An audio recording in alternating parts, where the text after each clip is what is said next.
Chapter 27. No matter what kind of storm arose in the Ding capital, or the undercurrent surging, it would always look peaceful on the outside. The annual chrysanthemum banquet was approaching, and because Guangwen Tang's academy examinations were not too far away from the chrysanthemum banquet, it was simply placed together this year. Unlike the previous years, the academy examination had become a grand banquet for the noble families in public. Early in the morning, old Shenfuren sent the eldest maid, Shir, to the western courtyard, saying that she had invited a tailor for the clothes for the chrysanthemum banquet and invited Shen Miao to pick. Shen Miao nodded her head in agreement. In the past academy examinations, Shen Miao would wear casually because she would only be a laggard and would attract ridicule if she wore conspicuously. Now that the academy examinations and the chrysanthemum banquet were together, it would be inexcusable if there were no clothes made. At the chrysanthemum banquet, the furens of all the officials would be present, and most of them were here to see their daughter-in-law. Thus, as long as there were females, they would dress up beautifully and hope that they would dress up more and more beautifully. Even though old Shenfuren did not like the first household, she still had to put on a face. Moreover, old Shenfuren was a person who only cared about her own interests. If one could use Shen Miao to exchange for a marriage with assistance, it would not be impossible to sell her. Bai Lu appeared to be somewhat happy as she accompanied Shen Miao to Rong Jing Tang and said, "One did not expect that the chrysanthemum banquet would arrive so quickly. Does not young lady like the chrysanthemum banquet the most? At that time, one would be able to admire the flowers." Shen Miao liked the chrysanthemum banquet, but it was not because of admiring the flowers. But in such banquets, she would always be the one who was faintly discernible. Of course, there were Shen Yu and Shen Qing who added fuel to the fire, but she had a stupid and dull temperament and often did not dress up properly, and would only be laughed at behind her back without knowing it. The reason why she liked the chrysanthemum banquet was because of Fu Xiu-yi. 1 year ago at the chrysanthemum banquet, Fu Xiu-yi was also present. That day, she was ridiculed and isolated again. The chrysanthemum garden was filled with beautiful purples and bright reds, and everyone was looking for the reddest and brightest ones. She walked to the corner and saw a pot of white chrysanthemums from afar. Things like white chrysanthemums were probably only used for funerals, so they were naturally not pleasing to the eye. Moreover, this chrysanthemum had bloomed quite miserably. Some of the petals had withered. It was unknown whether it was because of the rain or the wind. It was all alone in the corner, and no one noticed it. Most likely it was because they were in the same boat. Shen Miao felt that she was exactly the same as that chrysanthemum. He was all alone, a pitiful little thing that no one was looking at. Just as he was sighing in his heart, he saw a man in luxurious clothes walk up to the chrysanthemum. He reached out his hand to pick up the flower branch and gently stroked the petals. Someone beside him asked, "Ninth brother, this flower is so miserable. What's so nice about it?" The well-dressed man smiled. "I pity that it's weak and helpless." How pitiful. It was this sentence of pity that it was weak and helpless that made Shen Miao have a good impression of this man. When the man turned around, she was even more mesmerized by his handsome appearance. Afterwards Shen Miao got to know from the mouths of the womenfolk that it was the current emperor's 9th prince, Prince Ding, Fu Xiu-yi.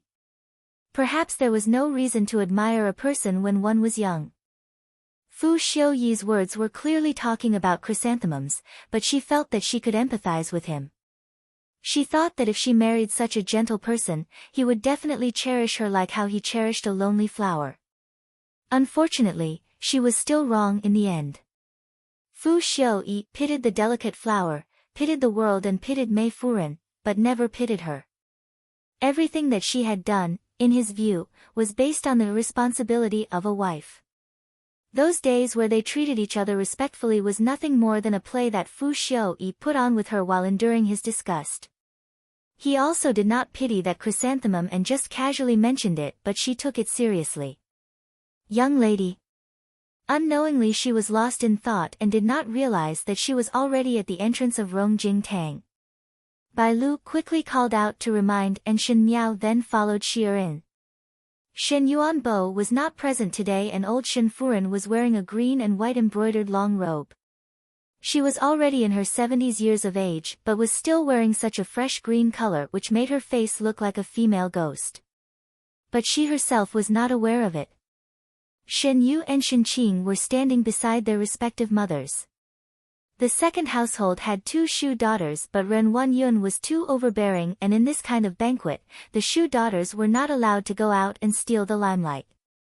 As for the third household, other than Chen Roqiu, this official wife, Shen Wan only had a Tongfang, not to mention any Shu sons and Shu daughters. Thus in this way, only the D daughters of each household were able to get the invitation to attend the flower banquet.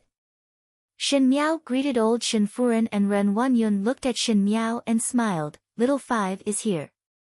Quickly come and pick the cloth. Later Li Nyang will measure for you all. Shen Qing giggled. Second younger sister and I have already picked and are waiting for you to pick. It was obvious that Shi came late, but it seemed like it was her fault, leaving everyone to stay in Rongjing Tang. Shen Miao was too lazy to argue with her and walked to the soft couch that was spread out with the cloth. Li Nyang was a 30-plus-year-old middle-aged woman, and the new clothes of the entire Shen residence were all bought from her family's shop. When she was young, she had learned some embroidery skills from the female officials in the palace, and the clothes she made were also very beautiful.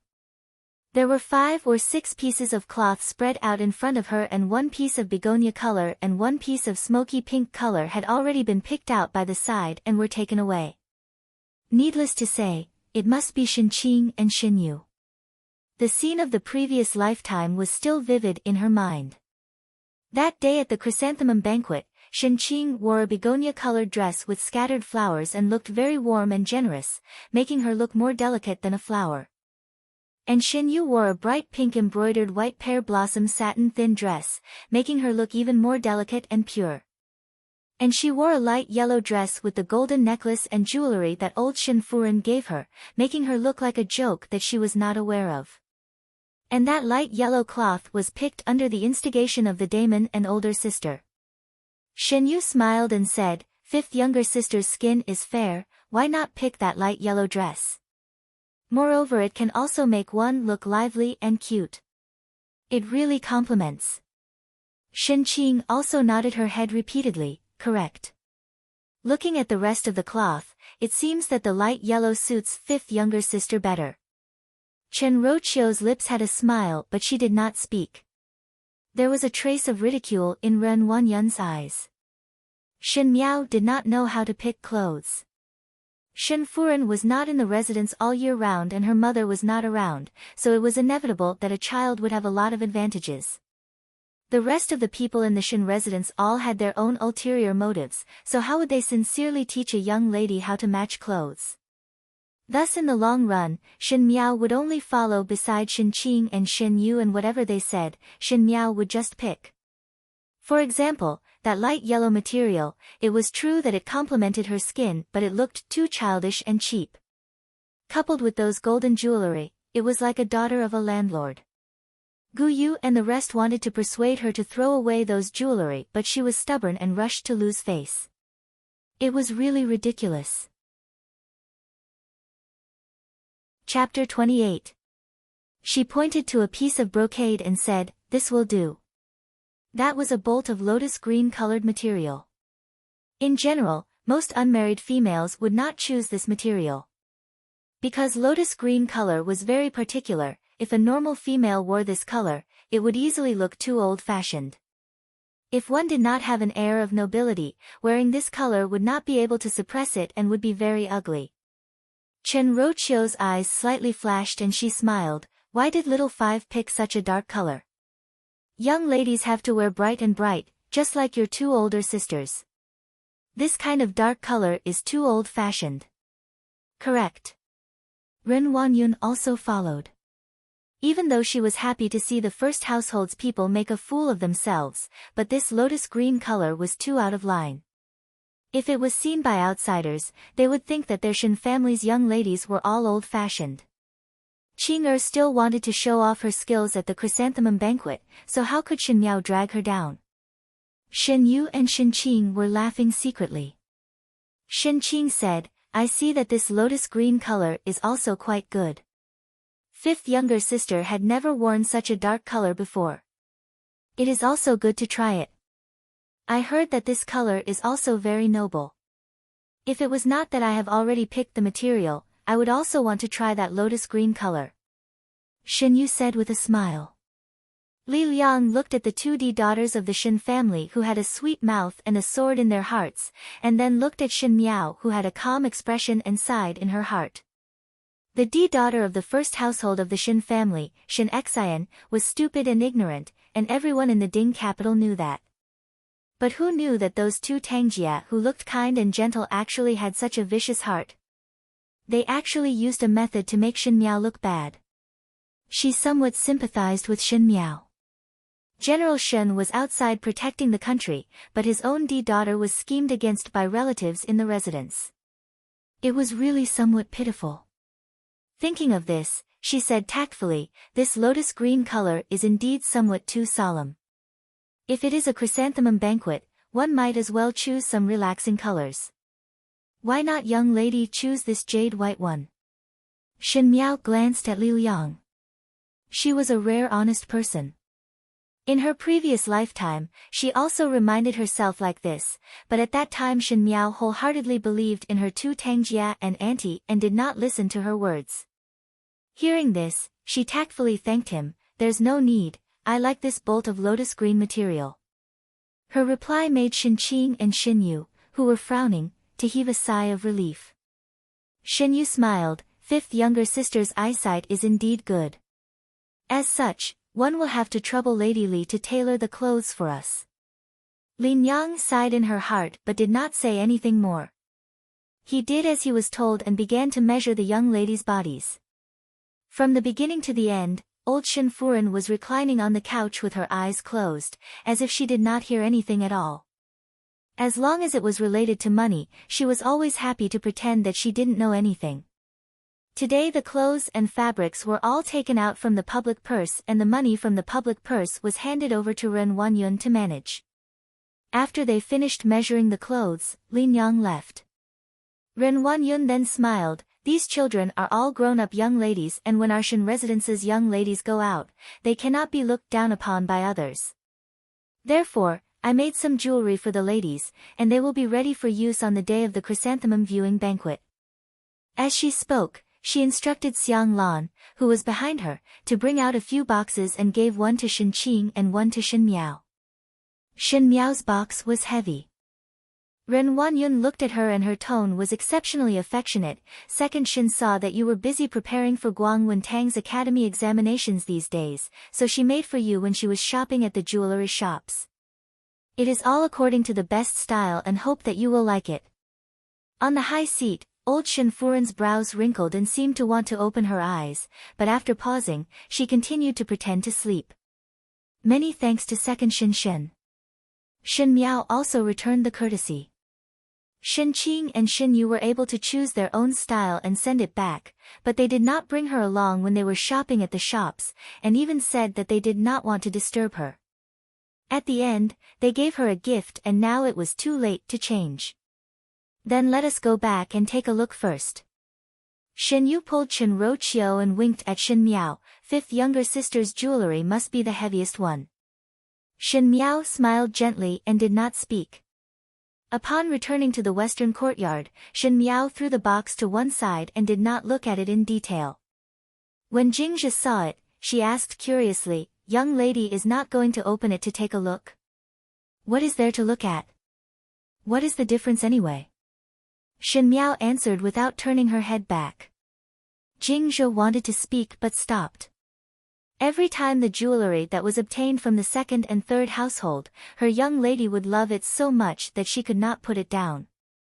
Unfortunately, even they, as servants, could see that the jewelry was somewhat of a nouveau riche.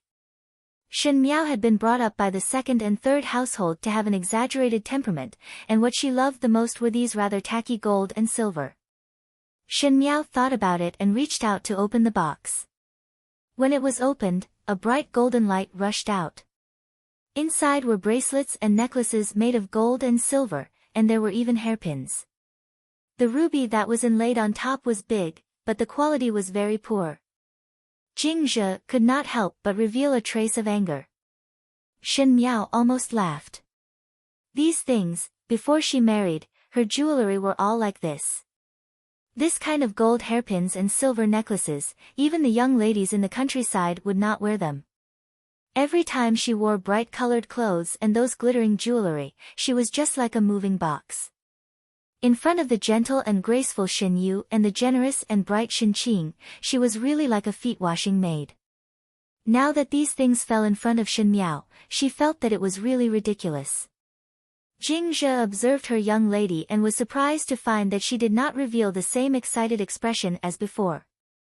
Just as she was surprised, she saw Shen Miao closing the box and pushing it to Jingzhe, find a pawn shop to pawn it and buy a silver hairpin on the way back. It does not need to be too good, just an engraved one will do. Young lady, Jingzhe said in surprise, if one were to pawn it like this, if it was discovered by the people in the eastern courtyard, it would be inevitable that it would be used as a raft. Even though she was very happy that Shen Miao finally did not like these gold and silver like before, but this kind of action was still too bold. Since these jewelry cannot be worn anymore, what is the use of keeping it?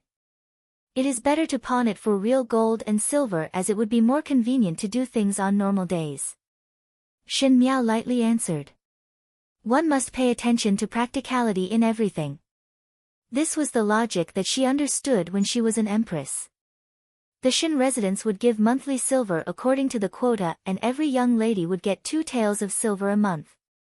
But how much did Shen Yu and Shen Qing get subsidized by their family? Shen Miao did not know, but there was one thing that was certain, she did not have that subsidy. She was clearly a young lady from the general's residence, but she was not as generous as her 2 older sisters. She used to think that it was because 2nd Shen and 3rd Shen were willing to subsidize their daughter, but what about now? The public's money was all controlled by Ren Wanyun, but Shen Gui and Shen Wan usually had to handle matters in court and her own salary was not enough, so how would there be spare money? It was Shen Xian who used his own life, blood and sweat to gallop on the battlefield, thus His Majesty rewarded him a lot. And these rewards, Shen Xian had never embezzled it and were all given to the public. To take their family's money but treat her like this, only old Furin's family would be so shameless. She had to think of a way to split the family. Chapter 29. The 68th year of Ming Qi's chrysanthemum banquet finally came. Guangwen Tang was different from the past as the academy examinations became a battle of talents. As long as one had talent, they could casually go up on stage to challenge their classmates. This would show the youthful vitality and also let others see that the students of Guangwen Tang had their own merits. Thus the male and female students had to be on the same stage, which meant that it was not like the past where it was divided into male and female groups. If one liked, the females could challenge the males in strategy and archery while the males could challenge the females in the 4 arts. However, it was rare to see such a scene. Early in the morning, the Shen residence was bustling with activity. In the western courtyard, Shuang Jiang carefully placed a silver hairpin on Shen Miao's hair and smiled, "Young lady, it is done." Shuang Jiang was the best at combing hair and previously Shen Yu wanted to ask her to comb her hair but Shuang Jiang was personally ordered by Shen Furen to be Shen Miao's maid. Since Shuang Jiang was unwilling, Shen Yu could not do anything. "Young lady's outfit is really good looking." Bai Lu smiled when she saw it but was somewhat hesitant, "It is just that the head looks too plain." Shen Miao's hair was black and thick and was combed into an exquisite cloud bun by Shuang Jiang, looking elegant and unique. Even after reaching the marriageable age, Shen Miao still combed her hair into a double ring bun like a maid. With a change of style, it looked like she had grown up a lot. That round and cute face seemed to be delicate and graceful, and finally had some taste of a young lady. There was only a silver hairpin stuck on her head, making her look rather pitiful. Guyu could not help but show anger on her face. This Shen residence had a big business but Shen Miao did not have a single piece of jewelry that she could take out today. The entire Shen residence was raised by Shen Xian but they did such cruel and unscrupulous things. But Shen Miao was unable to say anything. Why? It was because they had made jewelry for Shin Miao and it was only gaudy gold jewelry. If one were to wear it out, one would definitely be laughed at. Shin Miao only took a look at Gu Yu and guessed what Gu Yu was thinking and could not help but shake her head and laugh. In fact, since young, the second and third household of the Shin family had racked their brains to cultivate her lousy hobbies and did all they could to make her believe that those dazzling gold jewelry were the best.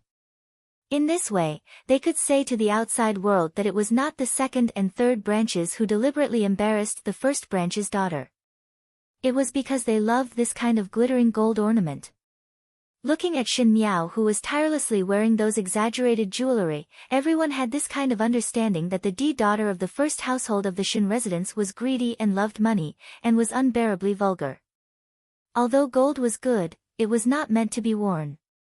Gu Yu was afraid that Shin Miao would be sad and quickly changed the topic, but that Lin Yang really has good craftsmanship. Young lady's outfit is really beautiful. One did not know if it was because she pitied Shin Miao in her heart, but the embroidery of the clothes that Lin Yang sent over was surprisingly exquisite. As if taking into consideration that her appearance was on the small side and that the lotus green color would inevitably be old and heavy, the hem of the skirt was embroidered with large begonia flowers. The flowers were vivid and lifelike, blooming and gorgeous, truly extremely beautiful. Shin Miao also wore it well and did not look uncomfortable at all. Shuang Jiang and Bai Lu looked at each other and saw the surprise in each other's eyes.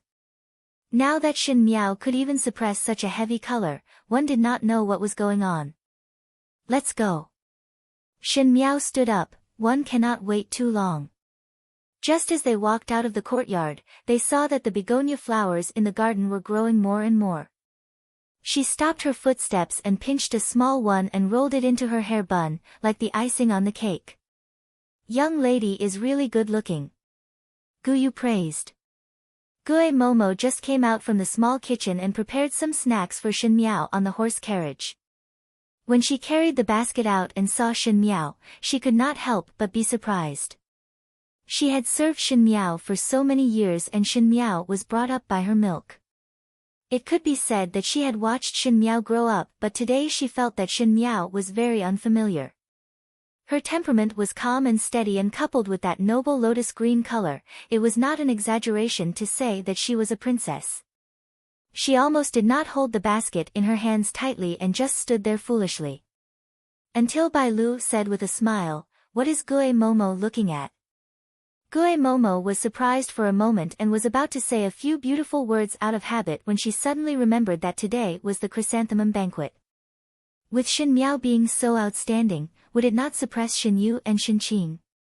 She swallowed the words of praise that were already at the tip of her tongue and turned her head with a worried expression. "Miss, the color of this dress is really too heavy. Miss is so young, why do you need to wear such a color? It will only cover up your good complexion for no reason. Why not go back and take that peach-colored jacket embroidered with magpies? It looks pink and tender. Also this hairpin." This old servant remembered that second Furin had bestowed a lot of it. If this goes on, no one would say that the young ladies in the general residence are still so plain. Gu Yu's lips twitched. That peach-colored jacket embroidered with magpies was given by Ren Wanyun and the color was tacky. In addition to wearing gold and silver jewelry all over her face, she looked like a young lady from a rich family in the countryside. If she went to the chrysanthemum banquet today, Shin Miao would definitely be laughed at by everyone. Gue Momo clearly had ill intentions, and just as she was about to reprimand Shin Miao, she heard Shin Miao speaking softly. "Ming Qi is now prosperous and the people are at peace. The common people live and work in peace, but His Majesty advocates frugality. In the ways of the world, extravagance and waste is the lowest, so what is wrong with being a little plain? If others were to see it, they would only say that our general residence is honest and upright. It is a good thing and not bad. As for clothes, there is no need to care about it." Shin Miao's lips hooked up. Today things are admiring the flowers and people are competing with their talents. It has nothing to do with clothes. Her words were gentle and affectionate, yet they contained an unquestionable majesty. Gue Momo's mind was in a mess. She was not afraid of Shin Miao's anger, but when would Shin Miao be able to talk to her with so much logic? Shin Miao usually did not like to do homework and thus did not have a brain. Now with so much logic and so genteel, it made Gue Momo, who was a boorish person who had not studied before, did not know how to refute. Bai Lu could not help but laugh out loud and quickly kept quiet with a solemn expression. It was just that the carefree look in her eyes could not be concealed. Gue Momo could not refute and was even seen as a joke by the few maids. Her heart was annoyed, but she could not understand why in this trip back to the residence, every time she conversed with Shin Miao, she would always be at a disadvantage. Saying that she was sharp-tongued, Shin Miao's tone was very gentle. Saying that she was gentle, every word and sentence made one speechless. Gue Momo was somewhat embarrassed as she handed the basket in her hands to Gu Yu. This is a snack for young lady on the journey. There is still some distance before the chrysanthemum banquet, so one must not starve young lady. She said to Shin Miao, this old servant will return to the courtyard to do some work. Go. Shin Miao replied lightly. After Gue Momo left, Gu Yu and Bai Lu were extremely happy. The more powerful Shin Miao was, the more she looked like a master. This way those in the Shin residence who did not know how to read would not dare to bully her. Just as they walked to the door, they saw 2 carriages parked at the door. The first carriage was ready to set off, but the second one was empty. Shin Qing's maid, Chun Tao, was standing in front of the first carriage. Chapter 30. When Chun Tao saw Shin Miao, she quickly went closer to the carriage and said something to the people inside. Following that, she saw the curtain of the carriage being pulled open. Inside was Shin Yu, Shin Qing, Ren Wanyun and Qin Roqiu. When the 4 of them saw Shin Miao's appearance, they could not help but be startled. Qin Roqiu's eyes flashed, but Ren Wanyun frowned. Little 5, why are you dressed so plainly? That's right. Shin Qing could not wait to speak. It looks really ugly and it is better to wear something bright. There is a bright yellow new dress in my room. Chun Tao, bring 5th younger sister to change out of that dress and jewelry. Why is she not wearing anything?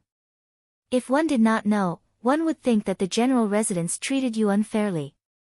She secretly suppressed the jealousy in her heart.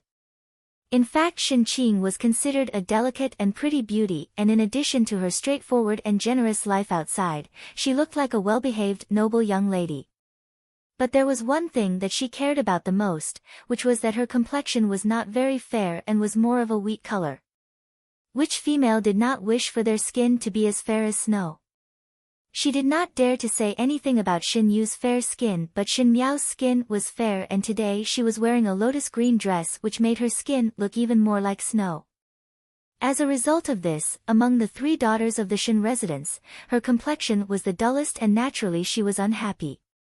Shin Yu carefully sized up Shin Miao and saw that her hair was combed into a small and exquisite bun, and when matched with the lotus green dress, she looked very dignified.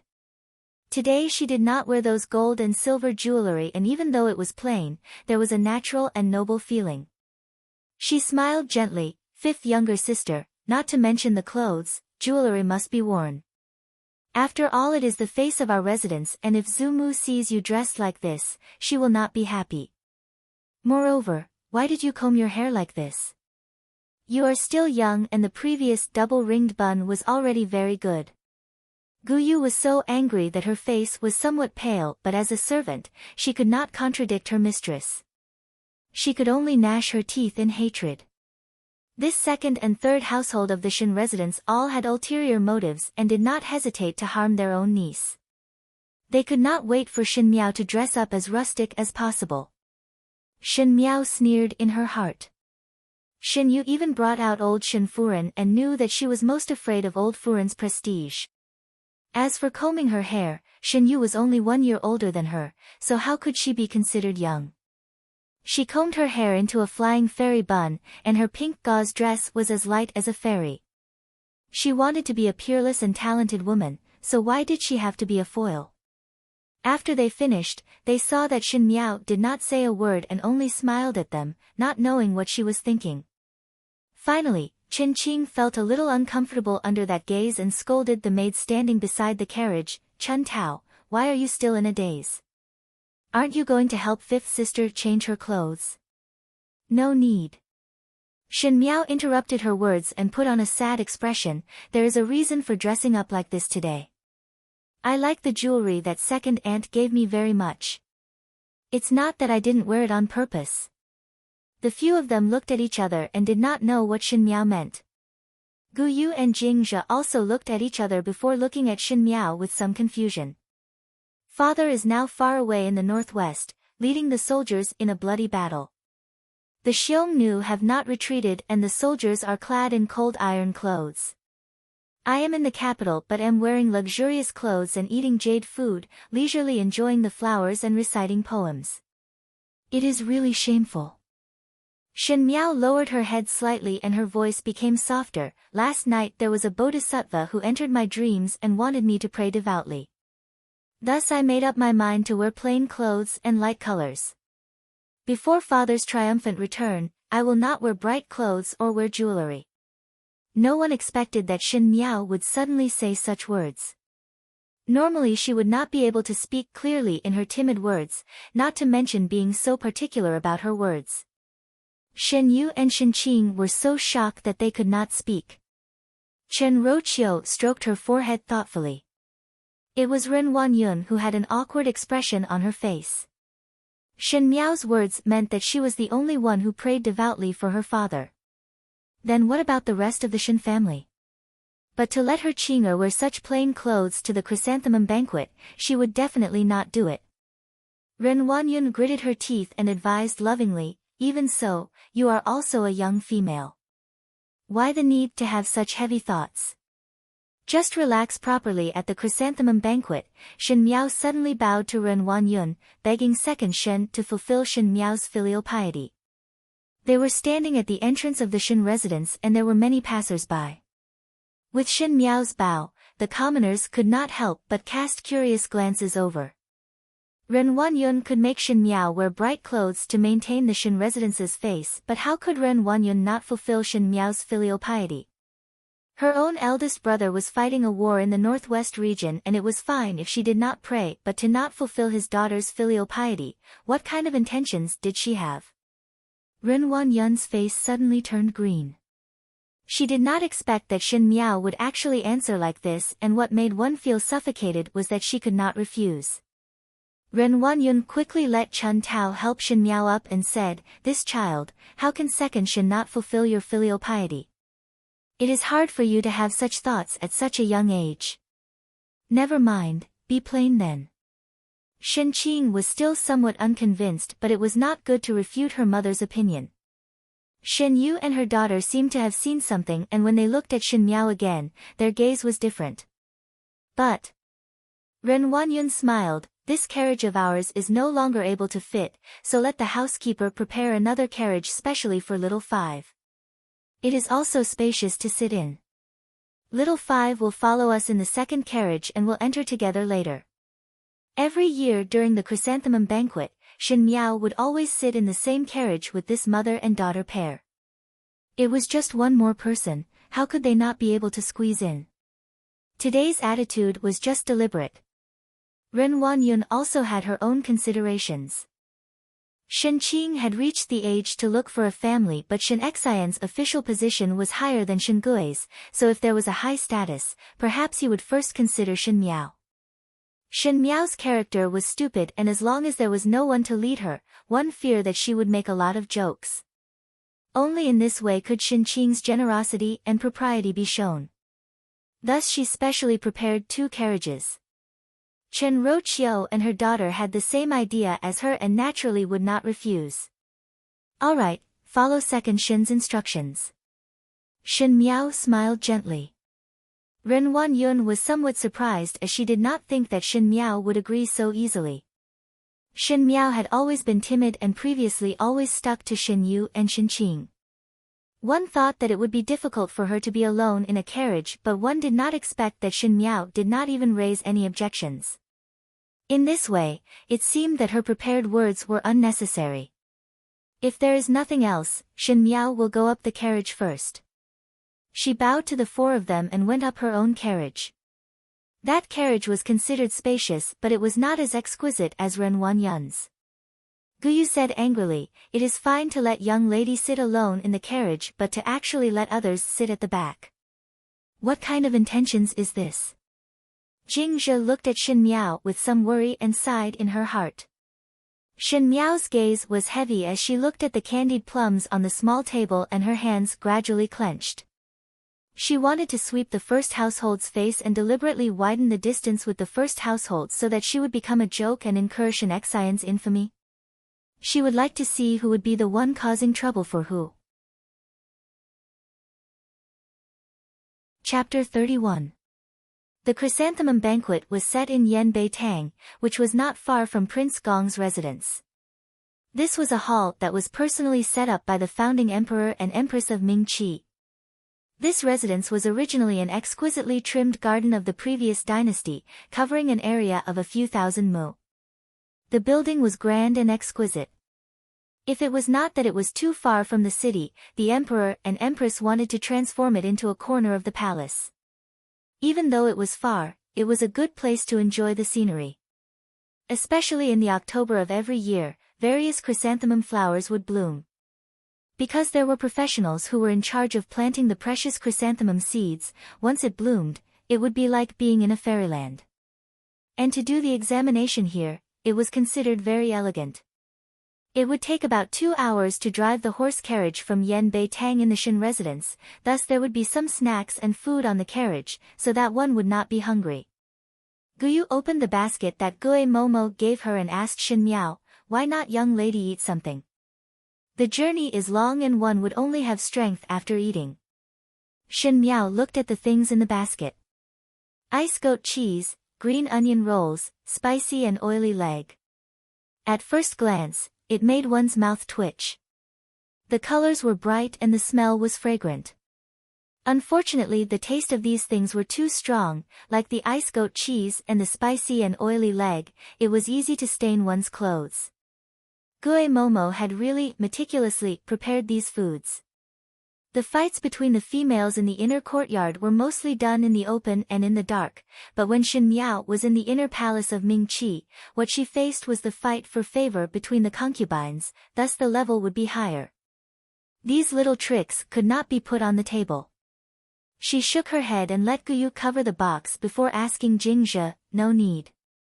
Jingzhe has it here." Jingzhe carefully took out a small cloth bag from behind. That cloth bag was filled with small and exquisite pastries. Shen Miao did not trust the kitchen of the Shen residence, so she let Jingzhe bribe the steward in charge of purchasing and entrusted her to bring some pastries from outside.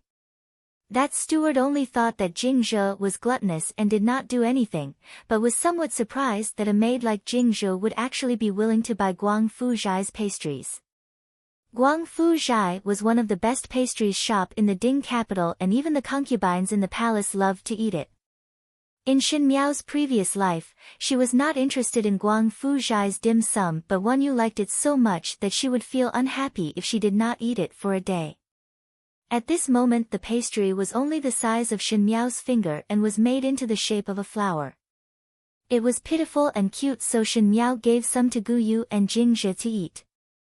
The two maids first did not dare, but after seeing Shen Miao's insistence, they could not decline and carefully took it over.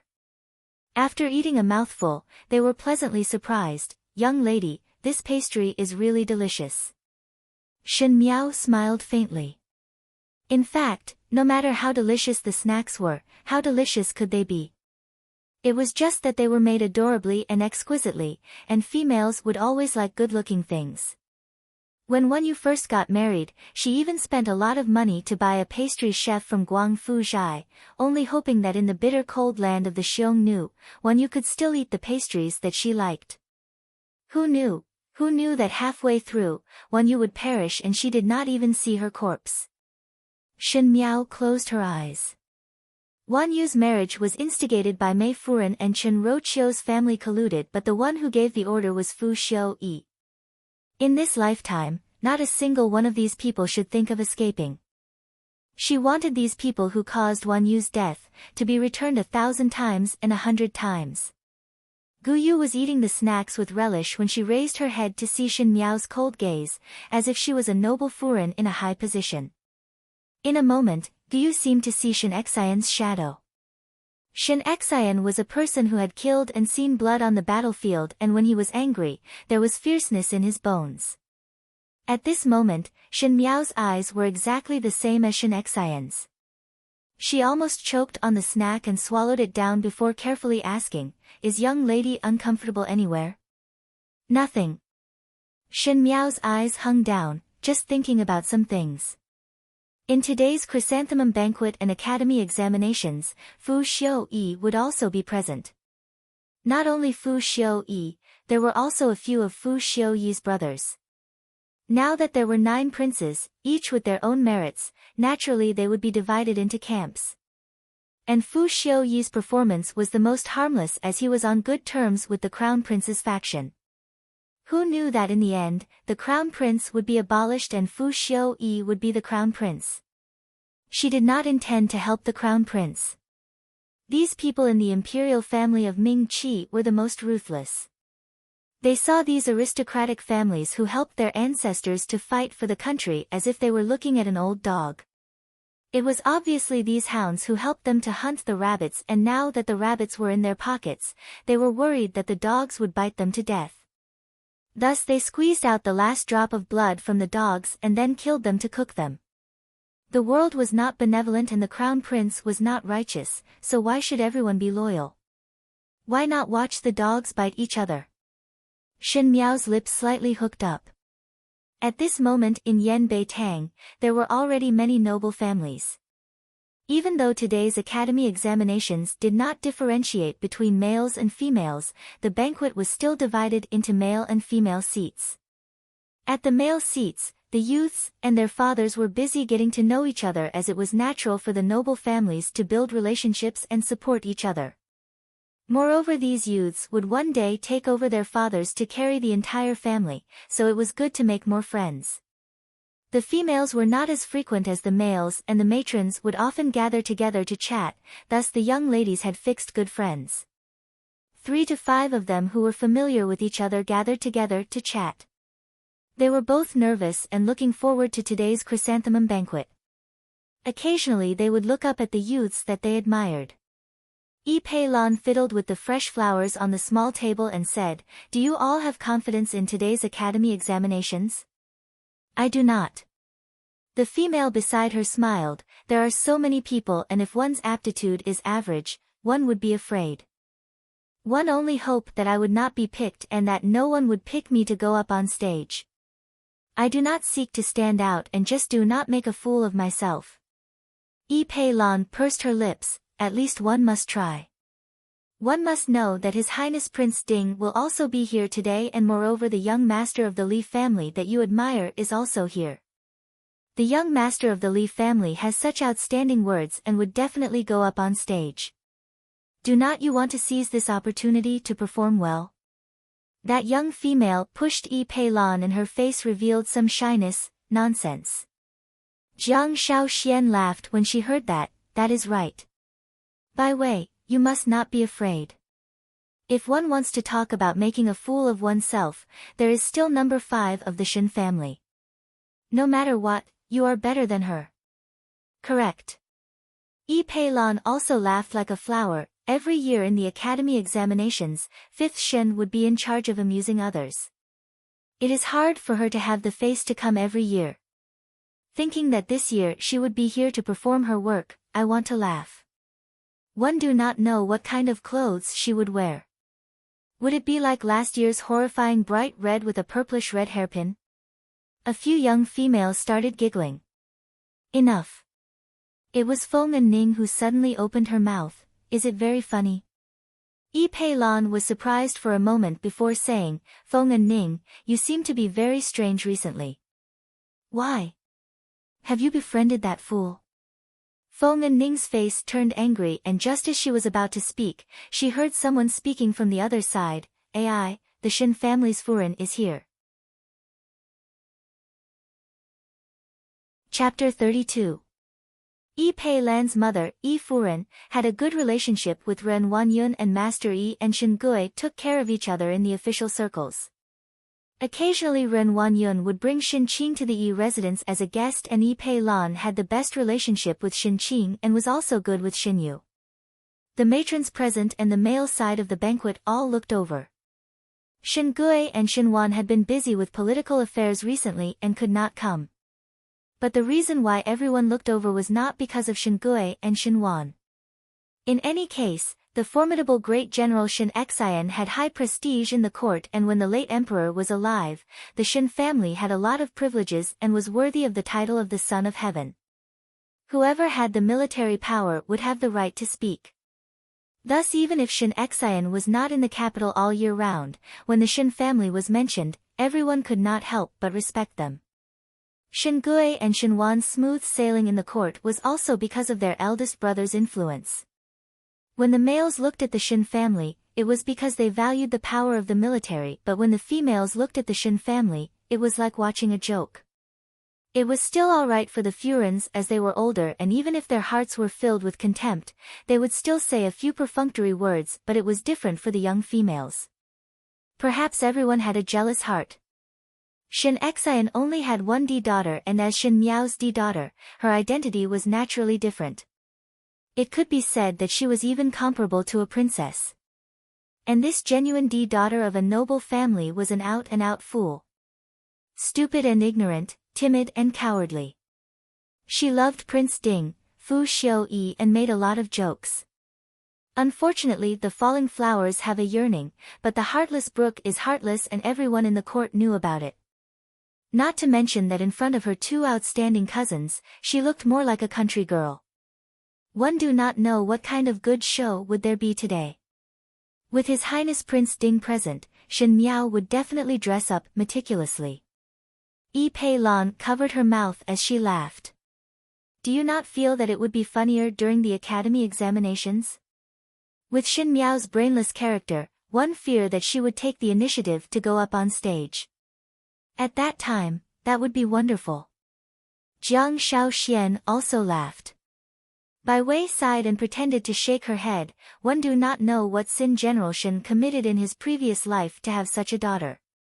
Just as they were speaking, they saw a maid from Yan Bei Tang leading a group of people in. The one walking at the front was Ren Wanyun and Chen Roqiu. Ren Wanyun was wearing a golden embroidered long robe. She was already plump, and with her hair combed into a bun, it made her look even more noble and dignified, having the air of a matriarch of a household. Chen Roqiu was different. Even though Shen Yu was 16, she was still like a young married woman and wore a light green smoky skirt. With one look, one could tell that she was a gentle female from a scholarly family. Behind them were Shen Yu and Shen Qing. Shen Yu was wearing a light pink dress with a long skirt, and her long hair was tied up into a flying immortal bun with pink pearls. The pearls were of excellent quality and exuded a faint luster, attracting one's gaze. Shen Qing, who was standing beside her, was wearing a peach-colored Rui Cloud mist dress with scattered flowers. It was also a dazzling color. Her hair was combed into a 100-flower bun, making her look energetic and bright. The jade bracelet on her wrist was bright and translucent. Both of them were young. One was gentle and beautiful while the other was generous. The clothes they wore showed that they were of high value, and they were not bad. As the saying goes, a person depends on the clothes. There were many youths who cast their gazes over. At the male side of the banquet, a Darren could not help but praise, the daughters of the Shen family have good looks. There is still one more. Kai Lin saw the Shen Yu that he admired, and his heart was happy. When he heard that, he could not help but ridicule, the Shen family also has a daughter of General Shen. That is the one with good looks. That Darren did not seem to care much about the rumors outside and did not know about Shen Miao's comments. When he heard Kai Lin's words, he thought that it was true and said, General Shen's daughter would definitely not be bad. Chapter 33. Oh. Kai Lin could not help but laugh and casually pointed to Shin Yu's entourage. That is not, he did not finish his words but swallowed it back down. He then saw that behind Shin Qing and Shin Yu, there was another person walking. She did not walk together with Shin Qing and Shin Yu and was alone at the back. She should have looked somewhat disappointed and timid, but one did not know why. She did not seem humble at all. Dark gold cloud embroidered robe and crescent moon phoenix tail skirt. The skirt was embroidered with large begonia flowers that seemed to be in full bloom under her feet. As the young female walked, flowers bloomed with each step and swayed gracefully. The young lady was probably feeling cold, so she wore a lotus green cloak made of cloud silk, which instantly suppressed the flowery patterns on her cloak, giving her a dignified air. As she walked closer, everyone then saw her face clearly. It was a young girl around 14 or 15 years old. Her hair was combed into a simple cloud bun, and there was only a plain silver hairpin inserted diagonally. At the end of the silver hairpin was a small begonia, which instantly lit up the dark sky with a touch of brightness. The combination was quite moving. Her complexion was originally fair, and when she wore the lotus green dress, it made her skin look even more creamy, and her eyes were clear and bright like some kind of cub. There was a slight smile on her lips, but it did not seem to be a smile. Her nose was small and fleshy and her mouth was rosy. She looked somewhat cute, but when everyone saw her, they would not think that she was a young female. Some people were born beautiful but did not have any temperament, while some people were not beautiful but their temperament was moving. This young female's appearance was considered delicate and cute, and it would be too much to say that she was a stunning beauty, but that temperament made one unable to help but indulge in it. That kind of majesty and dignified demeanor showed a kind of noble elegance that made one not dare to have any rash thoughts. And the way she walked, her chin was slightly lifted and her skirt did not move at all. The movement of her hands was just right, not stiff nor casual, as if she had done this action 1,000 times and there was not a trace of loophole. This kind of noble temperament and majesty that came from the heart shrouded her body, making her not look like a 14 or 15-year-old young female but a woman who had been tempered in a high position. Shin Yu, Shin Qing, Ren Wan Yun and Chen Roqiu unknowingly became the background of this young female, like 4 maids that she brought along. And the one walking at the back was clearly their master. "Who is that?" Yi Pei Lan muttered. Even as a woman, she couldn't help but be absent-minded when she saw this young woman. How could she possess such a bearing at such a young age? "Is this a guest of the Shin family?" Bai Wei asked. "I have never seen him before." The male side of the banquet was also silent. The way men look at people was different from the way women look at people. The people present were all officials, so they could naturally see the difference between this girl and the others. It was not her appearance, but her temperament. It was the kind of calmness that came after going through great storms. Facing everything in front of her, her attitude was noble, but it would make people feel her disdain from the inside out. It was like a leopard running into a flock of sheep, the feeling of being out of place. "Is this General Shin's daughter?" The Darren who spoke to Kai Lin before had some excitement in his eyes. "Really good looks. How magnanimous. The pupil surpasses the master." "Shin Miao." Kai Lin was surprised for a moment, and when he fixed his eyes on her, he cried out involuntarily, "It is Shin Miao." A stone stirred up 1,000 ripples. Everyone was quiet for a moment and then instantly there was an uproar. Chapter 34. Shin Miao. Feng and Ning could not help but be startled. She and Shin Miao usually sat at the same table in Guangwen Tang, so naturally she could see more clearly than others. That was indeed Shin Miao. These days, Shin Miao's temperament was much quieter. Even though she was quiet in the past, but she no longer followed behind Shin Yu and Shin Qing and said those stupid and ignorant words. Her quiet appearance was not bad. Feng and Ning thought that Shin Miao had only become smarter and did not think that when she dressed up properly, her appearance would be so shocking. Due to the recuperation after falling into the water, she had lost some weight and usually one did not notice it. Looking at it now, her chin was slightly sharper, and compared to the previous 11 or 12-year-old, she looked more like a 14-year-old young lady. It was as if she was a young beast that had been curled up in its nest and finally revealed its claws for the first time after sleeping for a long time. Pei Xiu Kai was also at the male side of the banquet. Even though he was only the calligraphy teacher of Guangwen Tang, people respected talented people, and he had quite a status among the officials. He was still young, and with such talent, if he were to enter the court as an official, he would be able to take up an official position. The officials were all smart and knew how to pave the way for the future, so Pei Lang would not necessarily not have a day of prosperity. Shen Miao's eyes swept across the male side of the banquet and stopped on Pei Lang for a moment. She knew that in today's academy examinations, even though Pei Lang was the calligraphy teacher, but during the battle of talents, there was a student who was arrogant because of his talent and challenged the teacher. Pei Lang's circulation of law was brilliant, and it was well-founded, so that day it entered Fu Xiuyi's eyes. Afterwards, in order to recruit this talent, Fu Xiuyi did a lot of courteous actions and finally obtained Pei Lang, this great general. In this lifetime, this matter must not be allowed to happen.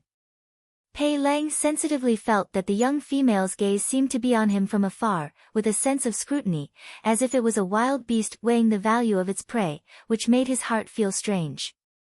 He followed the gaze and looked back, but Shen Miao had already turned her head away. The Darren around were all exclaiming in admiration, "General Shen's daughter is still young and has such bearing. In the future, she must not be underestimated. Her appearance is also not bad." A blue-clad youth said, "Why did one not discover that this Shen Miao looks like a beauty?" The youths looked at the young female and once again looked at her appearance. "Unfortunately, he's an idiot." Kai Lin recovered to his senses after a short moment of surprise. He was dissatisfied that everyone was looking at Shen Miao but neglected Shen Yu and snorted. "You are the idiot." An abrupt voice exploded in his ears. Kai Lin was startled. He saw a dumpling dressed in soft red satin glaring at him angrily. He was short, but his aura was imposing. "My apologies." The green-robed young man who had rushed over upon hearing the news smiled at Kai Lin in a good-natured manner. "My younger brother was rude and offended you." Kai Lin wanted to scold, but upon seeing that the other party was the heir of the Count of Ping Nan, Su Ming Feng, and that lump was second young master Su Ming Lang, he swallowed the words that were at the tip of his tongue. Su Ming Feng was Xie Jingxing's close friend, who dared to provoke him. Eldest brother. Su Ming Lang pulled the corner of Su Ming Feng's clothes. "That older sister is very beautiful. You should marry her back to be a sister-in-law." Su Ming Feng's mouth stiffened. Luckily, Su Ming Lang's voice was very soft and no one around heard it. He leaned over slightly and asked, "Second younger brother knows Shen young lady?" "I don't know." Su Ming Lang innocently played with his fingers. Su Ming Feng did not speak anymore. Shen Miao followed behind Ren Wanyun and entourage and walked to the female side of the banquet. Generally speaking, at the female side of the banquet, the Furens would sit according to their close friends, and it was the same for the young ladies. But Shen Miao would usually be in the Shen residence other than Guangwen Tang. Needless to say about Shen Yu and Shen Qing, there was no one in Guangwen Tang who was willing to be on good terms with her. She was not angry or afraid and minded her own business as she looked for a seat to sit down. She was not afraid of the isolation of these young ladies. On the contrary, she enjoyed this kind of quiet feeling. When those young ladies saw that Shen Miao was dressed differently today, they were somewhat jealous and wanted to see her make a fool of herself, so they deliberately ignored her. However, they saw that Shen Miao was sitting alone and did not look miserable. On the table, there were chessboards and leaf cards that were prepared so that the young ladies would not be bored. She thought about it and took out the chess pieces from the chess basket and started to play by herself. She was not proficient in the four arts. In the past, it was because of the second and third household's deliberate teachings that she disliked them, and after marrying Fu Xiuyi, she did not have time to learn. So in the last lifetime, when she returned from the Qin country and faced Mei Furen who was good at singing and dancing, it was not that she did not feel inferior. Those concubines in the inner palace compared her with Mei Furen and said that she was a boorish person from a military family who did not know how to appreciate things and was unbearably vulgar. No wonder Fu Xiaoyi turned a blind eye to her, the Empress. However, one did not need to know how to play chess. Even though she did not know how to play chess, but for the few years that Fu Xiaoyi was in the Qin country, she had studied a lot of military tactics. She did not know how to play chess but knew how to use troops. This was war chess. The noble ladies watched from afar and saw that Shen Miao was calm and composed. That kind of cold and aloof demeanor clearly separated her from everyone else, as if she was above and others were below. Fifth young lady seems to have changed a lot. Yi Furen and Ren Wanyun said with a smile, seems to have become a young lady. She could not say that Shen Miao was actually better than Shen Yu and Shen Qing, so she could only tactfully remind Ren Wanyun. How could Ren Wanyun not know? She was good at observing one's words and expressions. Just now when they were walking over, everyone's eyes were not looking at her, nor were they looking at Shen Yu or Shen Qing. It was obvious that they were looking at Shen Miao who was at the back. She gritted her teeth in her heart. It seemed that Shen Miao had put in a lot of effort this time. Knowing that Prince Ding would also come to the academy examinations, she thought of ways to attract Prince Ding's attention and compete with her Qing'er. She raised the teacup and looked at the men's side of the table with a smile. That's right. I'm not young anymore. The old lady loves Xiaowu. She said that first uncle is not here. Before I went out, she asked me to look for a suitable person. Chen Roqiu's eyes moved. Look for suitable people. Shen Yu and Shen Qing were older than Shen Miao, but they wanted to look for suitable people for Shen Miao. Naturally, it was not because of old Shen Furen's good intentions. Old Shen Furen hated the entire first household, so how could she let Shen Miao have a good life? Chen Roqiu's eyes landed on Shen Qing who was talking to Yi Peilan. Ren Wanyun seemed to be anxious to settle Shen Miao's marriage before Shen Xian returned. Why? Was it because Shen Qing also admired Prince Ding? And to help Shen Qing to remove the biggest threat? Just as she was thinking about it, she heard a commotion from the male side of the banquet. Jiang Furen said, Prince Yu of the first rank is here. Shen Miao, who was holding a piece, paused and the white piece immediately fell. She looked up at the male side of the banquet and her eyes were very calm. Prince Yu of the first rank was the crippled widower that old Shen Furen wanted her to marry in the last lifetime. He was sexually promiscuous and was now 42 years old. If she was not infatuated with Fu Xiaoyi at that time, she would have become a skeleton in Prince Yu residence. Chapter 35. One saw a middle-aged man walking over from afar. He did not sit with those officials and youths but sat at a special seat far away. This man was about 40 years old and his face was dark, thin and ferocious. He was wearing a rosin-colored brocade robe and the accessories were extremely luxurious, but unfortunately he only had one leg. This was the current emperor's younger brother, Prince Yu. Prince Yu was the emperor's biological brother from the same mother, and when he was young, he saved the emperor's life from an assassin. Because of this, his left leg was injured and had to be amputated, becoming a cripple. From then on, Prince Yu's temperament changed greatly. He was cruel and vicious and had a perverse character. He even took in a house of concubines and outsiders did not know the inside story, but the imperial family knew it clearly. This Prince Yu had some dirty eccentricities and there were countless women that were played to death by him. Yu Wangfei had already died 7 years ago and this was very strange, but the Emperor and Empress Dowager were protecting Prince Yu, so the Wangfei's family could only swallow this bitterness. Recently there was a sudden news from Prince Yu residence that Prince Yu had the intention to take in a concubine. For a moment, everyone in the Ding capital was guessing endlessly. Prince Yu's status was rather high and he was also doted on by the Emperor and Empress Dowager, thus choosing a Wang Fei must be of equal status. Those from noble families who truly loved their daughters would naturally not be willing to let their daughters enter such a wolf's den. There were also those who only used their daughters as a bargaining chip but could not wait to exchange their daughters for glory and splendor, even if they had to sacrifice a life. Looking at the previous Yuang Fei's family, even though they lost a daughter, did they not become more and more prosperous under the emperor's care? Shen Miao's gaze swept past Prince Yu and then landed on Ren Wanyun at the female side of the banquet. Sure enough, Ren Wanyun's face brightened and said to Yi Furen at the side, "Your Majesty really treats His Highness Prince Yu very well." They were all people who went through many hardships in the inner courtyard, and Yi Furen almost immediately thought of Ren Wanyun's intention. Even though she somewhat despised Ren Wanyun for being too extreme in doing things, but since her master and Shen Gui were on the same line, she naturally had to help Ren Wanyun. She smiled and said, "Not bad.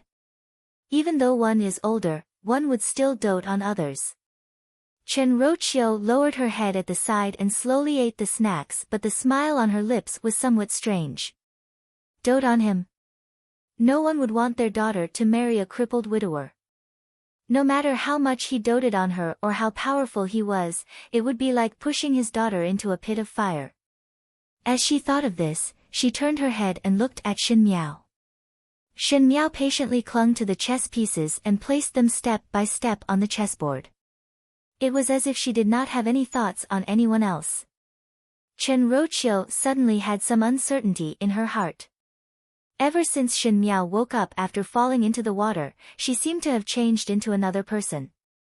Could it be that Shen Xian's flesh and blood had finally awakened? Shen Xian's entire family had a violent temperament, and if Shen Miao knew of Ren Wanyun's plans, would she obediently accept it? Just as she was thinking, she saw that Shen Miao seemed to be aware of her gaze and raised her head to look at her. That gaze was full of indifference, and it was the golden autumn of the 10th month that made Chen Roqiu's heart turn cold. Shen Miao lowered her head and looked at the chess game.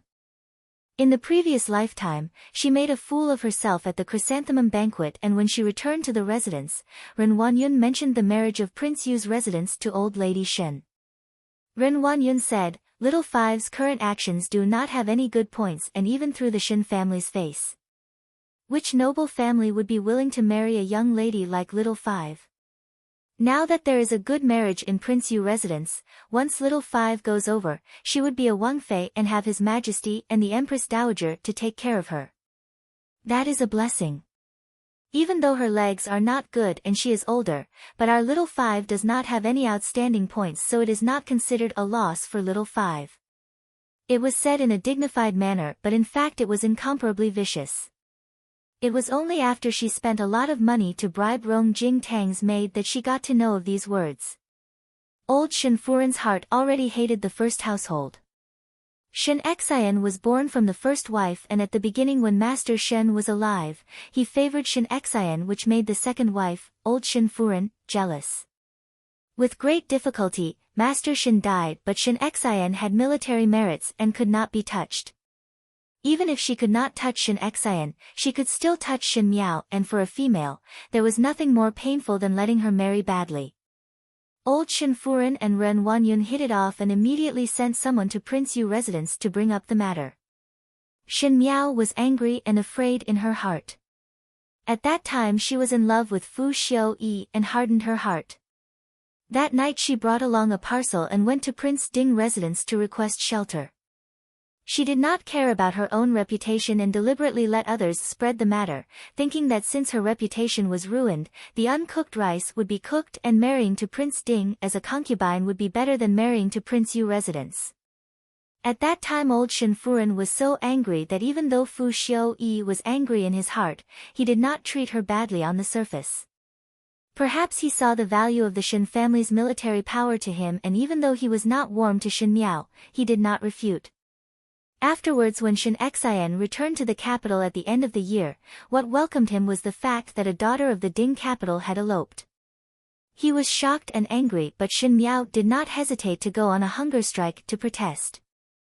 At the end Shen Xian had no choice but to use his military merits and finally exchange for the title of Ding Wangfei for her.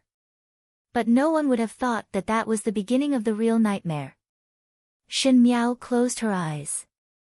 All the mistakes in her past life seemed to start from today, and today was destined to be the turning point of her life. Those who owed her, now all start to prepare to repay the debt. Hey, what is there to play alone? A voice suddenly rang beside her ear. Feng and Ning did not know when she walked in front of her, and there was some awkwardness on her face as she sat opposite her. Why not play a game of chess with me? But do you know how to play chess? Feng and Ning lowered her head to look at the chessboard. It was originally an unintentional casual remark, but with one look, there was some interest.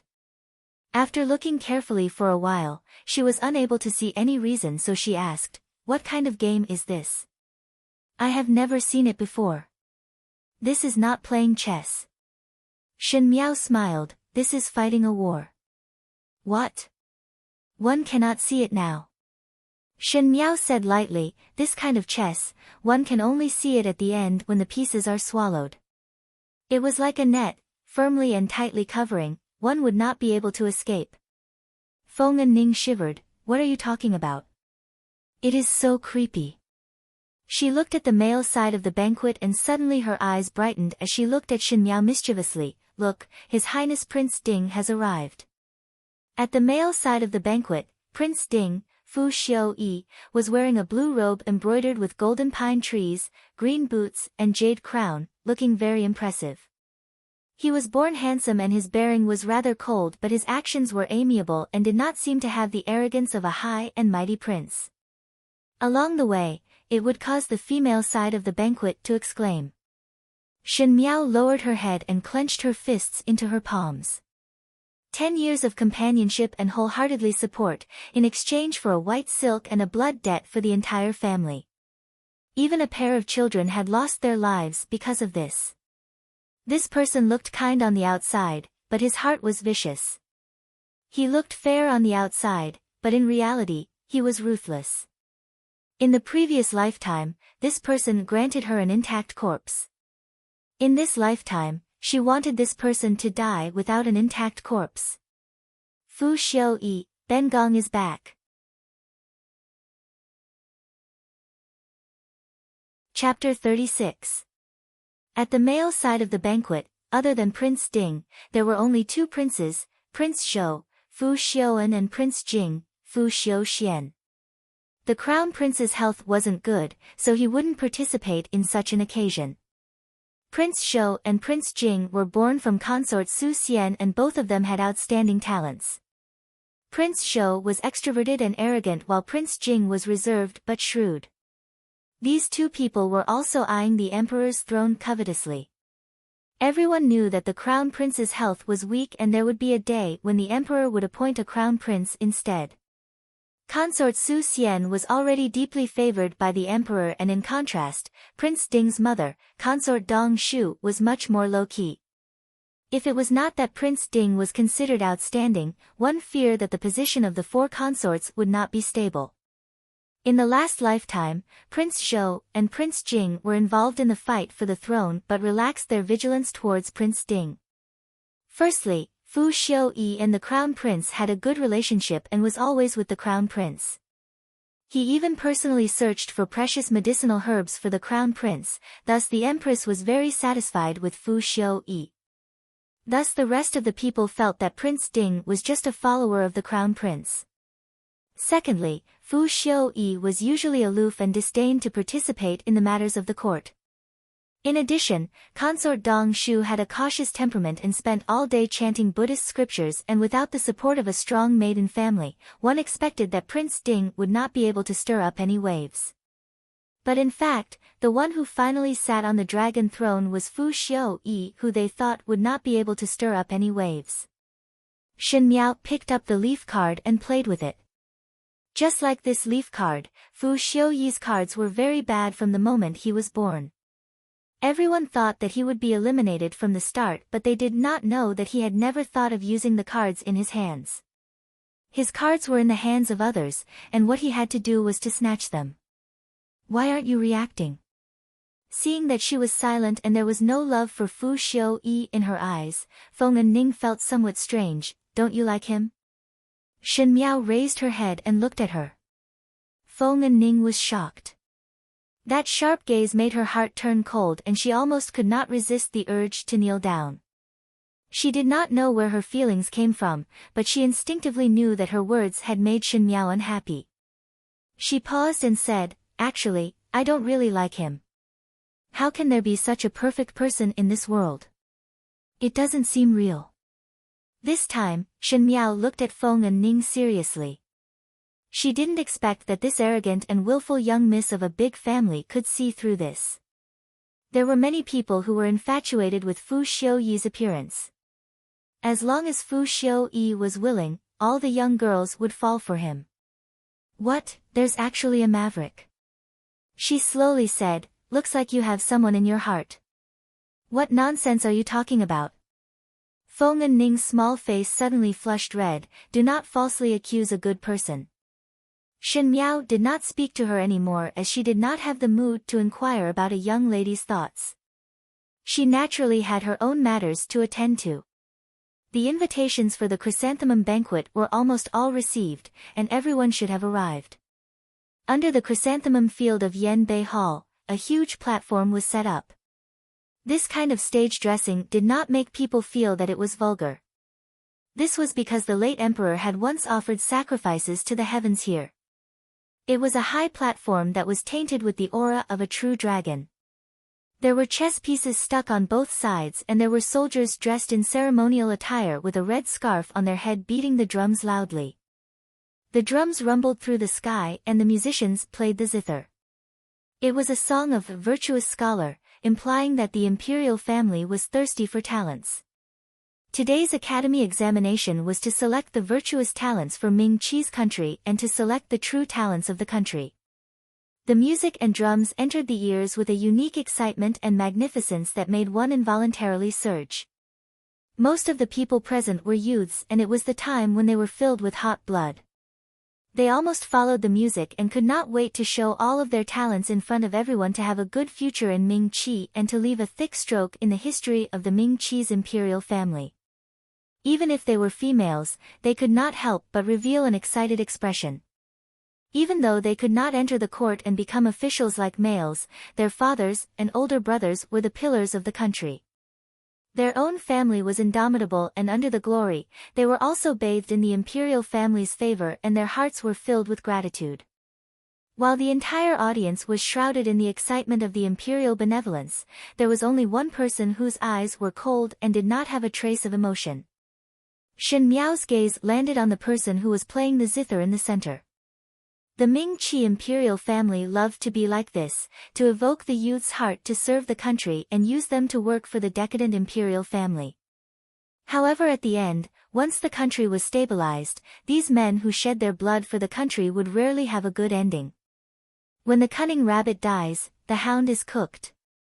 Every time a new emperor took office, the old people would be eradicated. Especially those officials who had experienced the dark fight for the throne and had seen the imperial family's dirty deals and bloodshed. How would the imperial family feel assured to let them rise up step by step? These stirring music would only become a funeral song in the future. And these youths who were immersed in the heart to serve the country would only die under the treacherous infighting of the imperial family in the future and become innocent victims. She could not save the people of the world but could save her own people. Shen Miao gently raised her hand and the corner of her right sleeve brushed past the edge of the table and that bowl of clear tea was swept onto the floor. With a pa sound, a clear and crisp sound rang in the venue. It should not be heard but compared to the rhythmic music, it was as if one of the silk threads was pulled up and messed up the other threads. With a peng sound, the rhythm of the music was disrupted. Like waking up from a dream, Feng Ning suddenly recovered to her senses and saw Shen Miao picking up the teacup on the floor and smiled gently. "Apologies, my hand slipped." That musician who was playing the intense rhythm on the stage and plucking the zither felt his brain explode and almost fainted from the pain. This kind of music was learned by Ming Qi from an imported Westerner and most likely had the intention of bewitching. It was able to stir up the emotions in one's heart and this song was a war song. It was able to greatly amplify the fighting spirit and loyalty in one's heart. If the song was finished, some of the loyalty would turn into blind loyalty. The horror of this music was only seen after Shen Miao became the empress. The imperial family of Ming Qi used this kind of music to confuse the younger generation and let these younger generation shed their blood for them. At the beginning, when the Xiongnu invaded, the imperial family let a large number of the imperial army guard the capital, and when they recruited new soldiers to the borders, they let these musicians play the drums on the stage. A large wave of youths joined the army without looking back, and some of them were not even of marriageable age. After being interrupted by Shen Miao, those musicians became weaker and weaker, and the final sound of the zither was no longer as impassioned as before. It was just an ordinary playing. And those bewitched hot-blooded feelings gradually dissipated and everything returned to its tranquility. But Shen Miao's actions had attracted some people's attention. At the male side of the banquet, Fu Xiuyi and Pei Lang looked over at the same time. Chapter 37. Fu Xiuyi was a member of the imperial family and naturally knew of the imperial family's means. The crisp sound of the teacup falling to the ground seemed to be inadvertent, but it had already disrupted the rhythm of the musicians on the stage, and those bewitching tones could not continue. He naturally wanted to see who the culprit was. Fu Xiuyi himself had a cautious and suspicious character, so he did not think that the other party did it unintentionally. The purple-clad young female was holding her chin and talking to the person beside her. Her expression was cold and distant, but there was an indescribable bearing that clearly separated her from the people around her. Who is ninth younger brother looking at? Prince Shou. Fu Xiuan followed Fu Xiuyi's gaze and revealed a knowing smile. Speaking of the few of us brothers, only ninth younger brother has not married. Did imperial father not mention many times about ninth younger brother's consort selection? That young lady looks like a young lady from which residence? She looks not bad. One do not know whose relative she is. Is there anyone who knows her? It is the fifth young lady from the formidable great general residence, this one's student. Pei Lang was standing not far away and answered when he heard it. The fifth young lady from the formidable great general residence? Prince Jing. Fu Xiuan's memory was not bad. Perhaps it was because Shen Miao's name was too big that even the imperial family were not unfamiliar with her name. He said, "Isn't that Shen Xian, General Shen's daughter? Seems to be called Shen Miao. How could it be Shen Miao?" Fu Xiuan smiled without a care. The matter of Shen Miao chasing our ninth younger brother is known by the entire capital. Did not she fall into the water a few days ago because of ninth younger brother? If ninth younger brother really likes Shen Miao, why would it be so troublesome? Moreover, Shen Miao is an idiot. You see that young lady opposite, she has a calm and noble temperament. How could it be Shen Miao? Fourth older brother, be careful with your words. Xiuyi does not have such intention. Fu Xiuyi shook his head, but his eyes were looking at the purple-clad young female at the female side of the banquet. It was not that his heart was not shocked. What kind of person was Shen Miao? In his eyes, she was no different from those young females who admired him. Those young females who admired him would at least pretend to be reserved on the surface and knew some etiquette. As for Shen Miao, other than looking at him foolishly, she did not know anything else. Naturally, he would not look at an idiot who was the joke of the entire Ding capital. If it was not for Shen Xian's face, he would definitely clearly show his disgust. In his memory, Shen Miao always loved to wear bright red and green clothes and loved gold accessories. She would ferociously smear rouge and powder on her face, just like a clown on a stage, and it was even a stage in the countryside. And the purple-clothed young lady in front of him had creamy skin, graceful eyebrows, and an air of nobility that clearly distinguished her from the surrounding women. How could it be Shen Miao? He was not the only one who was confused. Pei Lang was also confused. As Shen Miao's teacher for 2 years, Pei Lang undoubtedly understood Shen Miao more than Fu Xiuyi. If one's appearance could be changed and clothes could be adjusted, the temperament of one's body would be different. Pei Lang was a scholar, and a scholar valued one's temperament more than others. Shen Miao seemed to have changed into another person overnight, so how could there be such a thing? He didn't think about the teacup just now. Although he also felt that there was something wrong with the music, in his heart, how could a little girl hear the problem in it? Moreover, Shen Miao was never an expert in zither skills. Everyone had their own thoughts, but the musician on stage had already finished. The academy examinations were about to begin. This year's academy examinations was different from the previous years. There was no differentiation between male and female, only civil and military. Even though Guangwen Tang required the students to be proficient in both the pen and the sword, but the rules had always been like this for 100 years. There were very few females who chose the sword, and in the literary category, it was basically the males who chose the sword. This was because these three subjects were actually ways for the court to select talents. Just like a Darren once said, in the examination of Jinshi, one would usually be a general or minister and would be extremely well known. In the military category, one would need to test riding, shooting, spear, weight-bearing and so on. But after all, it was not a real military examination, so there was no need for military drills or a specific arena. Most of the females would be tested in the four categories of poetry, song, and literature, and this was a tacit tradition. Even if Ming Qi was considered to be open, it was much harsher towards females. It was not only Ming Qi. Almost all the countries were like this. Females should stay at home to support their husband and teach their children, singing the wind and the moon. Ming Qi's academy examinations had always been divided into three parts: drawing, selection and challenge. Everyone had to draw, and the examiner would mess up the order, and the situation of the drawing would determine what each person would draw for the academy examinations. In order to avoid drawing something that was too difficult, the females would draw from the four categories of literature while the males would draw from the military and literature categories. Because this was one of the unavoidable categories, Shen Miao would lose face in this category every year because she did not know any of the four categories of poetry, song, and literature. As for selection, it was the second stage. One could choose a category that one was good at to go up on stage to display, just like how Shen Yu often chose to play the zither and Shen Qing chose to calculate. As for the last part, it was challenge. This challenge was not selection but a challenge.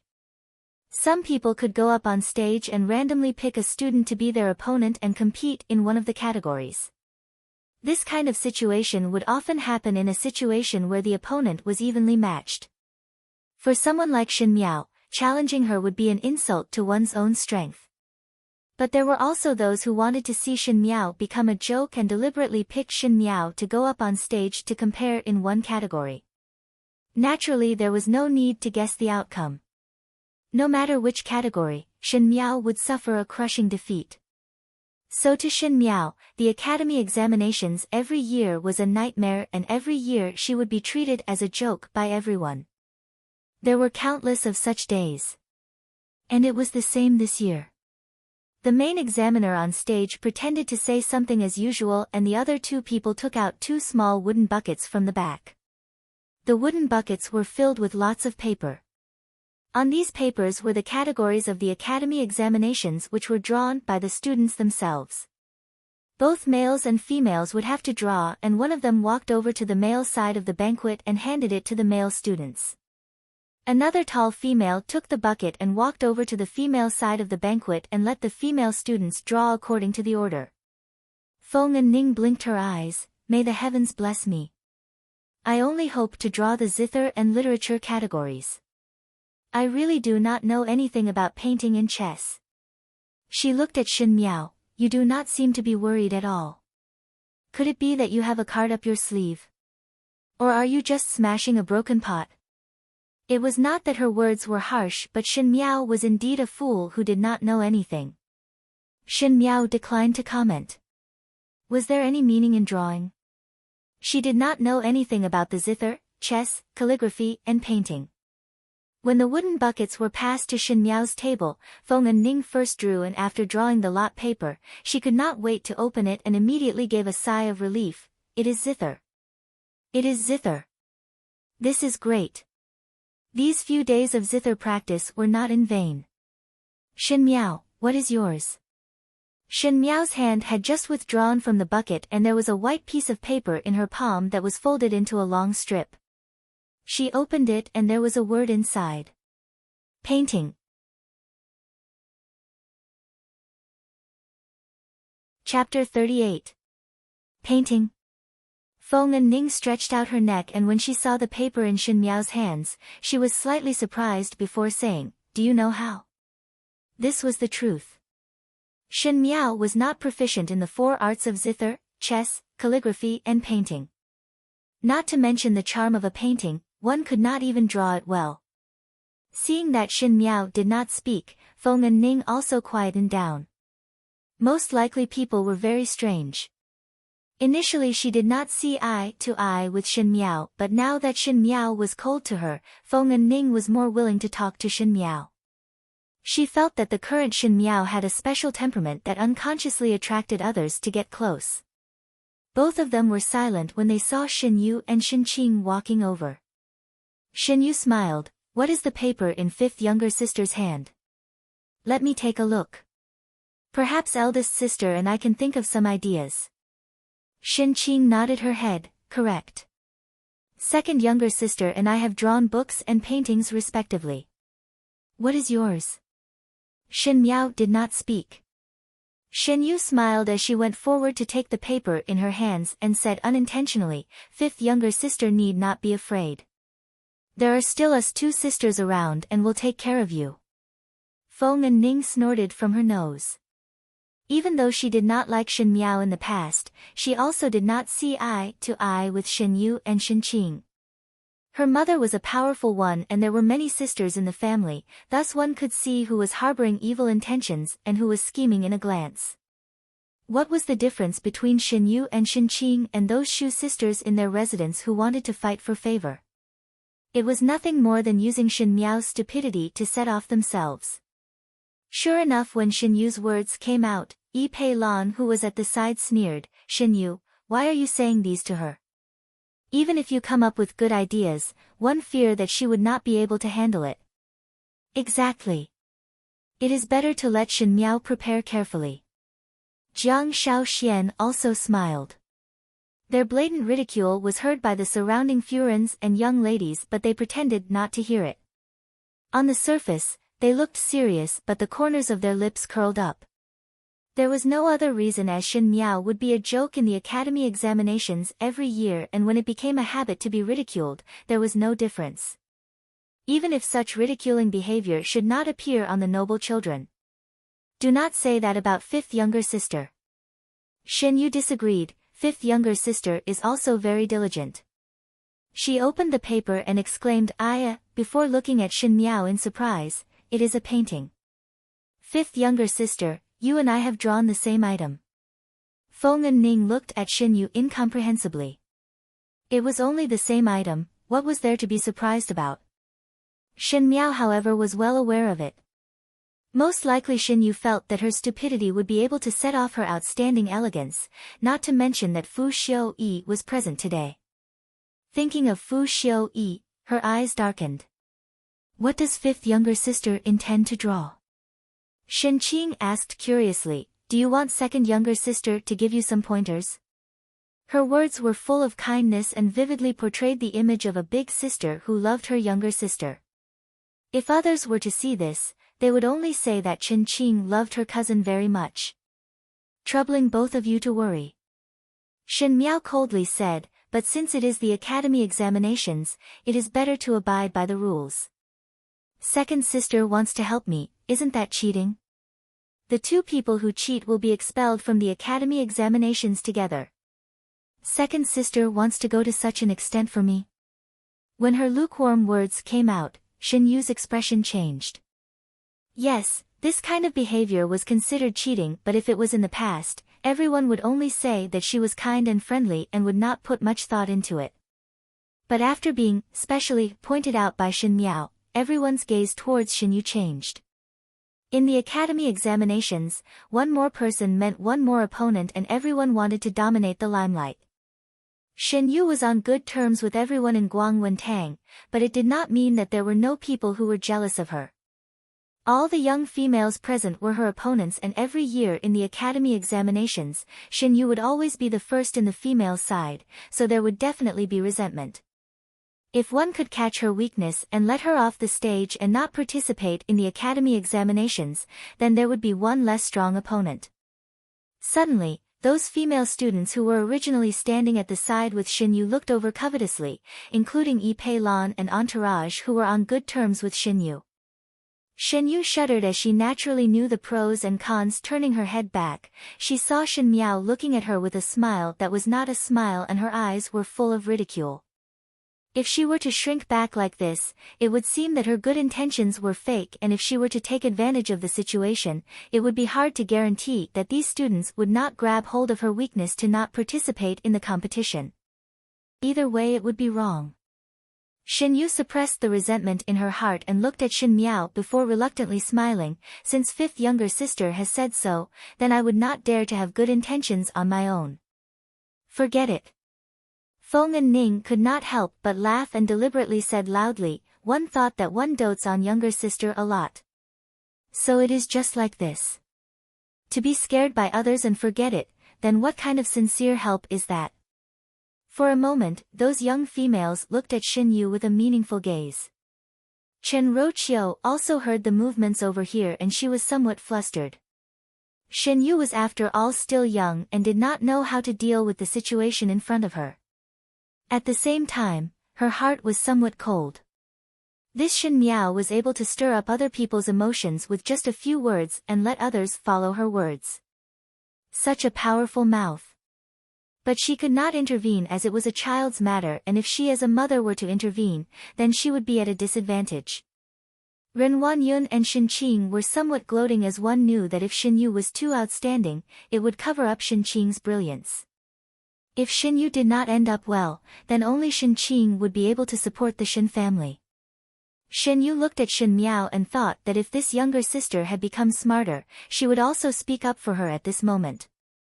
After all, they were all sisters in the Shin residence, and if it was spread out that the Shin residence was in discord, what good would it be?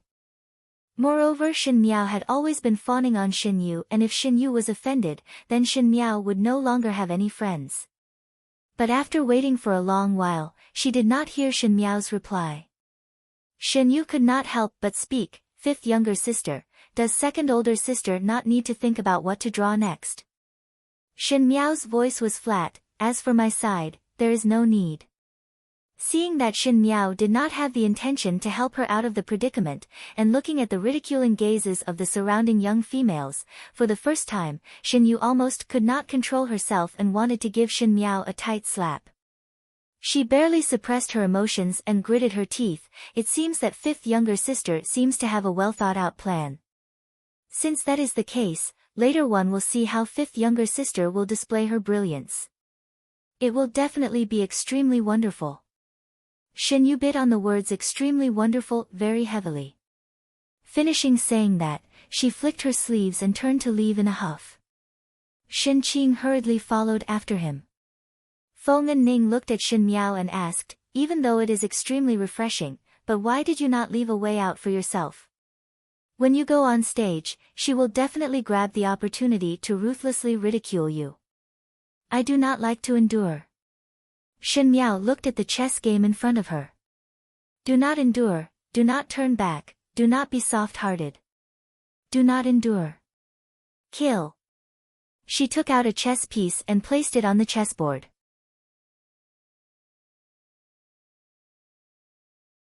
Chapter 39. The examiners in charge of the academy examinations were already standing on the stage, and the female teachers who were holding the lots had already recorded their respective items as they were to be tested in groups. First was the female group, the 4 categories of zither, chess, calligraphy, and painting. Among the students of Guangwen Tang, the first-level students did not need to go through the academy examinations, and only the second and third-level students. The third-level students were in the next group, and this group of second-level students were only 20 over people. The females that came to Guangwen Tang were the daughters of noble families in the capital, and Shu daughters naturally did not have the qualifications. Among the D daughters, there was no lack of teachers that came to the residence to teach.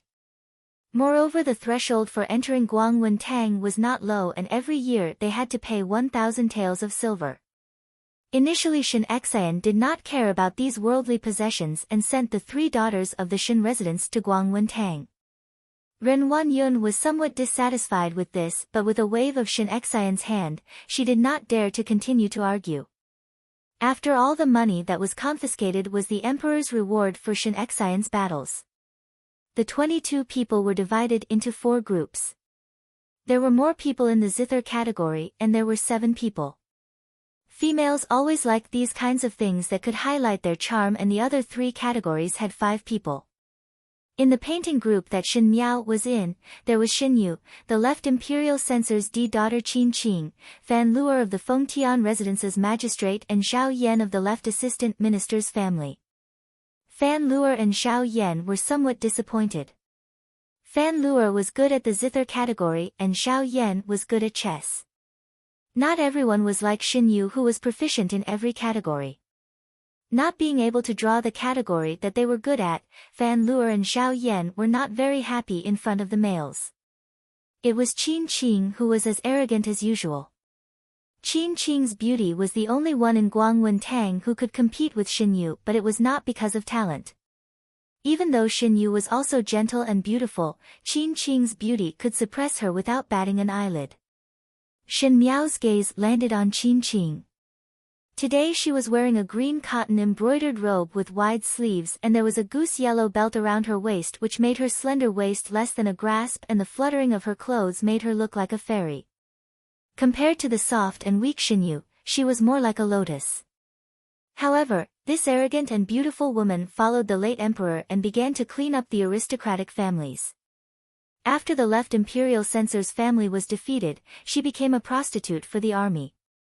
Later, it was said that she took a knife and died together with a small general in the army camp. Seeming to have sensed Shin Miao's gaze, Qin Qing looked over with some surprise before turning his head away in disgust, as if he was unwilling to look at Shin Miao. Shin Miao did not bother about it, but it was Feng and Ning who was standing beside her who pulled the corner of her clothes. At that time, you just draw casually and do not think too much. Feng and Ning's thoughts were simple. She would eventually make a fool of herself, and to make a fool of herself in such an open manner would make others feel bored. But if Shin Miao did something out of line on the stage in order to fight for her pride, that would be a big problem. Shin Miao nodded. The official on the stage banged the drum heavily, signaling the start of the academy examination. The first thing to compare was Qin. It could be considered as Feng and Ning's good luck, as the female students who drew Qin today had mediocre skills. Coincidentally, those who played the zither the best didn't get this category. For no reason, Feng and Ning picked up a bargain. And Feng and Ning's recent days of hard work in the zither skills was finally not in vain. When she was sitting upright, there was a bit of a virtuous lady's style, and in addition she was good-looking. The zither sound was faint, and compared to the previous few mediocre zither skills, it was like a gust of wind that blew on one's face. There was a blue-clad youth at the male side of the banquet, lingering for 3 days. When Kai Lin heard it, he kicked that youth unhappily. What is this considered as? That is because one did not see Yuer's zither skills. If Yuer were to play a song, even the fairies from the 9 heavens would not be able to compare. Inexperienced. Kai Lin had always protected his sweetheart, but when Su Ming Lang heard his words, he curled his lips in disdain and seemed to want to say something, but when he saw his eldest brother's warning eyes, he held it in. The Qin category quickly finished, and the few examiners on the stage began to discuss and judge. After the Qin category was over, it was the chess skills. The process of the chess skills was much simpler. 5 people would play against each other, and one game would be the winner, and the score would be given based on the playing style and style. In this category, the winner was Yi Pei Lan. After the chess was the book category. Shen Qing, Bai Wei and Jiang Shaoxian were in the same group. These 3 people were good friends on normal days, but in the academy examinations, the atmosphere was rather tense. This time the book was to compose a poem with today's chrysanthemum as the topic. One reason was to look at the calligraphy, and the other was to look at one's talent. Shen Qing's best skills were not poetry but chess and calligraphy. Unfortunately, calligraphy was in the male group and she did not draw chess. But until the final result, no one would know who was the first in this category. At the end, it was Shen Miao's group's turn. Shen Yu glanced at Shen Miao. Most likely she bore a grudge against Shen Miao for making her look bad. Shen Miao did not maintain the appearance of a good older sister. She smiled and said to Shen Miao, later on the stage, fifth younger sister must give way to older sister. This kind of confident appearance, even I am somewhat afraid. These words were heard by Fan Luer, who was standing at the side and could not help but laugh. Shen Yu, what are you talking about? What confident appearance? Could it be that Shen Miao has some tricks up her sleeves? Now that you mention it, I also have some expectations. Zhao Yan rejoiced in others' misfortune. Remember last year when Shen Miao drew the zither, she pulled out the strings of other people's bamboo fragrant zither. Most likely she inherited General Shen's bravery. This year when drawing, one must not break the brush. As she spoke, she touched Shen Miao's cheeks, such a white and tender face, would it be painted into a face by oneself later? Shen Miao did not move and looked at her indifferently. Under that extremely cold gaze, Zhao Yan's smile gradually froze. Fan Luer also felt that Shen Miao's expression was not good and her heart suddenly felt an inexplicable lingering fear. Involuntarily, she pulled Zhao Yan's hand back. Qin Qing seemed to be somewhat impatient and looked at Shen Miao. What are you quarreling about? If you want to quarrel, go quarrel on the stage and let everyone see your faces. When she said that, even though Zhao Yan and the rest were dissatisfied, they did not speak anymore. At the male side of the banquet, Kai Lin looked at Shen Yu's figure excitedly, but that glutinous rice dumpling pulled Su Ming Feng, that beautiful older sister is also there. Eldest brother look. Su Ming Feng did not know whether to laugh or cry, as he did not know why his younger brother was so persistent with Shen Miao. He was already in the 3rd year of the country and this time he lied that it was the first time he went out after he was seriously ill and he appeared to be very weak, so he could not participate in the academy examinations. He also knew of Shen Miao's name since the entire Ding capital knew that the formidable great general swept across the battlefield but gave birth to an idiot daughter. She will definitely win. Su Ming Lang clenched his fist and said. Su Mingfeng's heart was non-committal as he knew that today it would be Shen Yu who would come out on top. Before going on stage, Shen Yu could not help but tease Shen Miao, 5th younger sister, later do not be lenient. Older sister will wait for you. Definitely.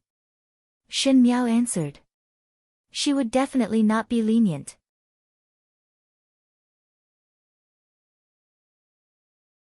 Chapter 40. The chief examiner was the Grand Secretary of the Cabinet, Zhong Ziqi. He was a little old man with a head full of gray hair but was usually very serious and upright. He only opened the scroll in his hands and began to read out the examination questions. Regarding the painting side, it was actually different every year, but this year the Academy examinations and the Chrysanthemum banquet happened to be together, so the questions were much simpler. Just like book with chrysanthemum as the title, painting also with chrysanthemum as the title. There were 5 long tables on the stage and there were brushes, ink, paper and inkstone on the table. One would walk to the table in order and the drummers would beat the drums heavily, signaling the start of the academy examinations. Everyone stretched their necks to look up. These 5 people could be considered as the 5 people with unique characteristics. Shen Yu was a talented female that everyone knew, Qin Qing was beautiful and arrogant, Fan Luer and Zhao Yan were a pair of sisters that had a good relationship, and Shen Miao was naturally that stupid and ignorant idiot. Most of the males were looking at Shen Yu and Qin Qing, but most of the females were looking at Shen Miao. Bai Wei covered her mouth and said, today Shen Miao seemed to be well behaved and did not have any strange actions. It looks like it is the case. Including this time, Shen Miao had passed through a total of 4 academy examinations. The first time she drew a chess piece, she randomly played a few pieces and was defeated like a landslide. The second time she drew a book, she overturned the ink plate and dirted her clothes. The third time she drew a zither and the string of a good bamboo zither was broken by her. Rather than saying that everyone was here to watch Shin Miao go up the stage, it was better to say that she would make a fool of herself in front of everyone. But today it was somewhat different. The high stage was wide and the young female was sitting in front of the table. Her actions of holding the brush were very proper, as if she had received rigorous training, as if there was not a single bit of mistake that could be picked out. In the golden autumn of the 10th month, the cold wind blew through the hall and lifted the stray hair on her forehead. She lowered her head slightly and one could only see the oval-shaped little face and the eyelashes that hung down drawing a beautiful arc. There was actually some beauty. That lotus-green cloak fluttered fiercely. She sat upright, but her brush was free and unrestrained, as if she didn't care. However, that kind of confident bearing was like the begonia in her black hair, blooming openly in a reserved way. Yi Furen pursed her lips and said to Ren Wanyun with an unclear meaning, "Fifth mother has really grown up." Ren Wanyun forced a smile, but her hands quietly tightened. Behind him came the chatter of the girls. Up until now, Shin Miao has not made a fool of herself. Could it be that she has really changed? That's impossible. She's probably just putting on an act. Didn't you see that she didn't even think before writing? Shin Yu still needs to think for a few more moments, but for her to be like this, the biggest possibility is that she is just casually painting. Feng and Ning looked at Shin Miao on the stage and that strange feeling came again. She suddenly had an intuition that today's chrysanthemum banquet might not be like the past. For example, would Shin Miao on the stage really make a fool of herself? Or was it to destroy all the misconceptions people had about her in an unstoppable manner? At the male side of the banquet, some people gradually discovered the difference. This group was probably the most pleasing to the eye out of all the women's groups. Shin Yu's pink dress was simple and elegant, gentle and beautiful. Qin Qingqing's green dress was wide-sleeved, arrogant and beautiful. Fan Luer was delicate and charming, Zhao Yan was weird, and if one were to say who had the least special characteristics, it would be that stupid, cowardly and tacky Shin Miao. But at a glance, among the five of them, Shin Miao was not only not inferior, but stood out. She just sat there quietly with her head lowered, but she gave off the feeling that she was looking down on all living things. It was as if that delicate figure was standing on a high and decisive position, causing people to involuntarily feel the urge to submit to her. Pei Lang frowned. How could a person's temperament undergo such an earth-shattering change? Was this person really Shin Miao? Fu Xiaoyi could not hide the surprise in his heart. It was not that he noticed the earth-shattering difference between Shin Miao and the past, but the way Shin Miao sat, the straight back and the way she raised her hands made him think of a person. The current mistress of the 6 palaces, the Empress. Fu Xiaoyi knew that his own thoughts were very ridiculous. The entire Ding capital knew that Shin Miao loved him, and he hated himself to be loved by such a female. But most of the time, the news about Shin Miao was heard from rumors. It was rumored that Shin Miao was ignorant and incompetent, unbearably tacky, rough, stupid and cowardly. Now it seemed that there was only one feeling in his heart. One fear that those rumors were not all true.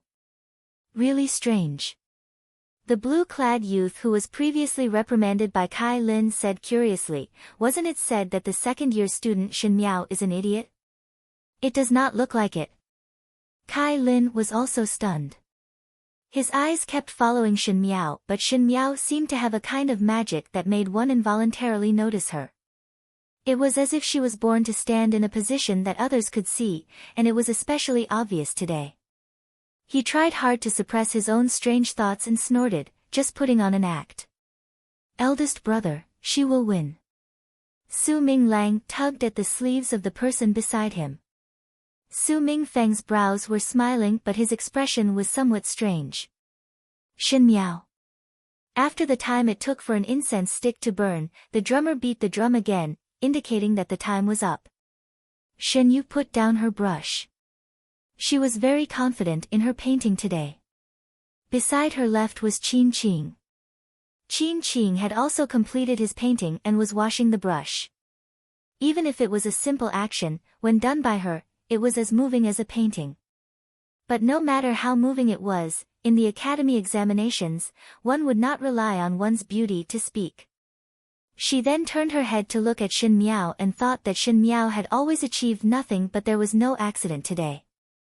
Most likely it was because there was someone beside her that she became smarter. One could pretend, but one could not pretend one's talent. At this moment she should be in a fluster and had not finished. However, in front of her, Shen Miao had already put down her brush and calmly looked at the people who came to collect the paintings. Shen Yu's smile stiffened. All right, go down. After everyone's paintings were collected, it would be the academy examinations for the second-year female, and this would require time. Fifth younger sister, what exactly did you draw? After Shen Yu came down from the stage, she could not wait to ask Shen Miao. She did not know why, but Shen Miao made her very uneasy. You will know in a while. Shen Miao gently smiled, and there seemed to be something more meaningful in her smile. She turned around and walked to a place where no one could see before speaking to Guyu beside her. Think of a way to send this to the hands of second young master of the Annals residence. Oh, it is the person dressed in green on the opposite seat from the left. Guyu hesitated for a moment and seemed to be somewhat confused before saying, this servant will save it. Go. Shen Miao patted her shoulder and walked back to her original seat. From afar, she looked at Pei Lang. When Pei Lang looked up, he met with a pair of eyes. Even from afar, one could see the scrutiny contained within. Apologies, Pei Lang. Shen Miao thought in her heart, I will borrow your hands to shake the unbreakable foundation of the imperial family of Ming Qi. After all, you owe me.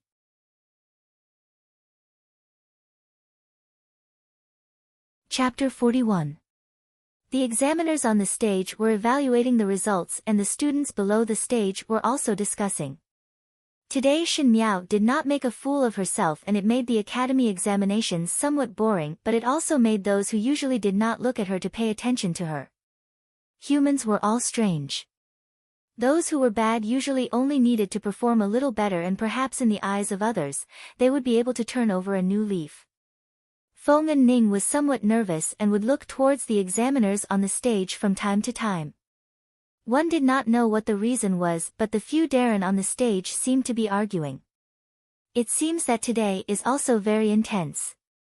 Fu Xiuan smiled, but females, there is no need to be so calculative as they will not enter officialdom. His character had always been somewhat conceited and was not afraid that the Darren beside him would be dissatisfied if they heard it. After all, some of their daughters were those students who were on the stage. The academy examinations opportunity is rare. Fu Xiu said, naturally one must grasp it well. Ninth younger brother said correctly. Fu Xiu picked up the teacup on the table and drank a mouthful before saying, if there is a particularly outstanding female, ninth younger brother can also pay attention. Even though he looked calm, he was not easy to deal with. Both openly and secretly, he was probing if Fu Xiu would find a wife with a strong background for himself. Fifth older brother is joking. Fu Xiu shook his head, my marriage, imperial father will make the decision and it is not up to me to comment. That was also true, as Fu Xiu's daily matters were arranged by the emperor and rarely would he take the initiative to have any ideas. In the eyes of outsiders, this kind of prince was simply too docile and did not have any ambitions, exactly the same as consort Dong Shu, but in the eyes of Prince Jing, Fu Xiu, there were some differences. In one's life, one would have to take a gamble. Isn't it the same for a wife? Prince Jing's words had a hidden meaning. Until the end, who would know what the ending would be? Prince Zhou could also hear his younger brother's probing of Fu Xiu and his eyes turned but did not speak. Not long later, the examiner on the stage stood up to announce the results. In the zither category, it was no surprise that Feng and Ning took the lead. Originally there was no one that was particularly powerful in this group, and Feng and Ning was considered to be very outstanding. Naturally she was happy and went up to receive the invitation for the academy examinations and happily went down the stage to show it to Feng Furen. Madame Feng was very happy to see this. To a lady, this kind of glory, although it was impossible for her to become an official, it was like the icing on the cake. The children of noble families naturally did not lack wealth and glory, but their own talent and beauty could clearly distinguish them from each other. Feng and Ning used today's academy examinations to raise her level by 1 level. In chess, Bai Wei came out on top. There were examiners who specialized in recording the chess games, and they showed the drawn chess paths to the people below to show it to ensure fairness. Shen Miao glanced at the chess game. Bai Wei's game was much more detailed, so he had made it to the end. It was a pity that he paid too much attention to the details and didn't look at the big picture. Instead, he slowed down the progress and was somewhat burdensome. In the book category, Shen Qing only got 2nd place. The first was Yi Pei Lan. Her poem about chrysanthemum was elegant and lovely. Even though it was too much for an unmarried young lady to write such a poem, but Guang Wentang had the advantage of breaking through the shackles of etiquette and the requirements for females were not too harsh. In addition, the little poem was indeed interesting and lovely. It was not purely about chrysanthemum, but it was using chrysanthemum to express one's yearning, thus the level went up another level. Shen Qing's expression was not good, but she was naturally not good at composing poems, thus she was very helpless. The last one was Shen Miao's group of paintings. The examiners on the stage had different expressions, and it seemed that the most intense dispute was this group. The womenfolk were guessing that Shen Yu and Qin Qing each had their own merits and it was difficult to choose. After all, these two people were often compared in Guang Wentang. Qin Qing sat at the same spot with an arrogant expression, as if she did not care about the result at all, but the fingers that were holding the teacup were somewhat stiff. In comparison, it was Shen Yu who was much more calm. She sat beside Chen Roqiu and her gaze was somewhat coquettish and shy. Chen Roqiu looked at her gently. This daughter was intelligent and sensitive, and her talent was as outstanding as her. She was proficient in the 4 arts and every year in the academy examinations, she would always be in the limelight. Seeing how happy she looked, today it should be in the bag. Shen Yu naturally had a well-thought-out card up her sleeve. She had the strength of her brushwork, the interest, and even the idea had been thought of. It was as if she had long found out the preferences of the examiners, and was always able to come up with the best works. So what if Qin Qing was beautiful? At the end, she was only good to look at but useless. Thinking that she was useless, her gaze turned towards Shen Miao who was sitting at the other side. Today Shen Miao had caused her to suffer such a big loss, and she thought that Shen Miao would make a fool of herself on the academy examination stage, but who knew that Shen Miao had escaped safely. But now that the paintings were to be shown to everyone, Shen Miao would not be able to avoid ridicule. In any case, she was going to make a fool of herself, and a trace of happiness flashed in her heart. The examiner who was in charge of reading out the results sang loudly on the stage, painting group's first rank, Shen Miao. Shen Miao. First rank. A stone stirred up 1,000 ripples, and everyone started to clamor. Even the voices of the examiner who was reading out the first few names were drowned out. Shen Yu's smile suddenly froze on her face. She looked incredulously at Chen Roqiu and her voice trembled, "Mother, just now who was the first rank? I must have heard it wrongly." Chen Roqiu pinched Shen Yu's arm. Even though she was angry in her heart, she had eaten more meals than Shen Yu and knew that in this situation, there would definitely be a lot of people who wanted to see Shen Yu's reaction. It would be alright if Shen Yu was magnanimous, but for her to be in such a desperate situation, she had already fallen into a disadvantageous position.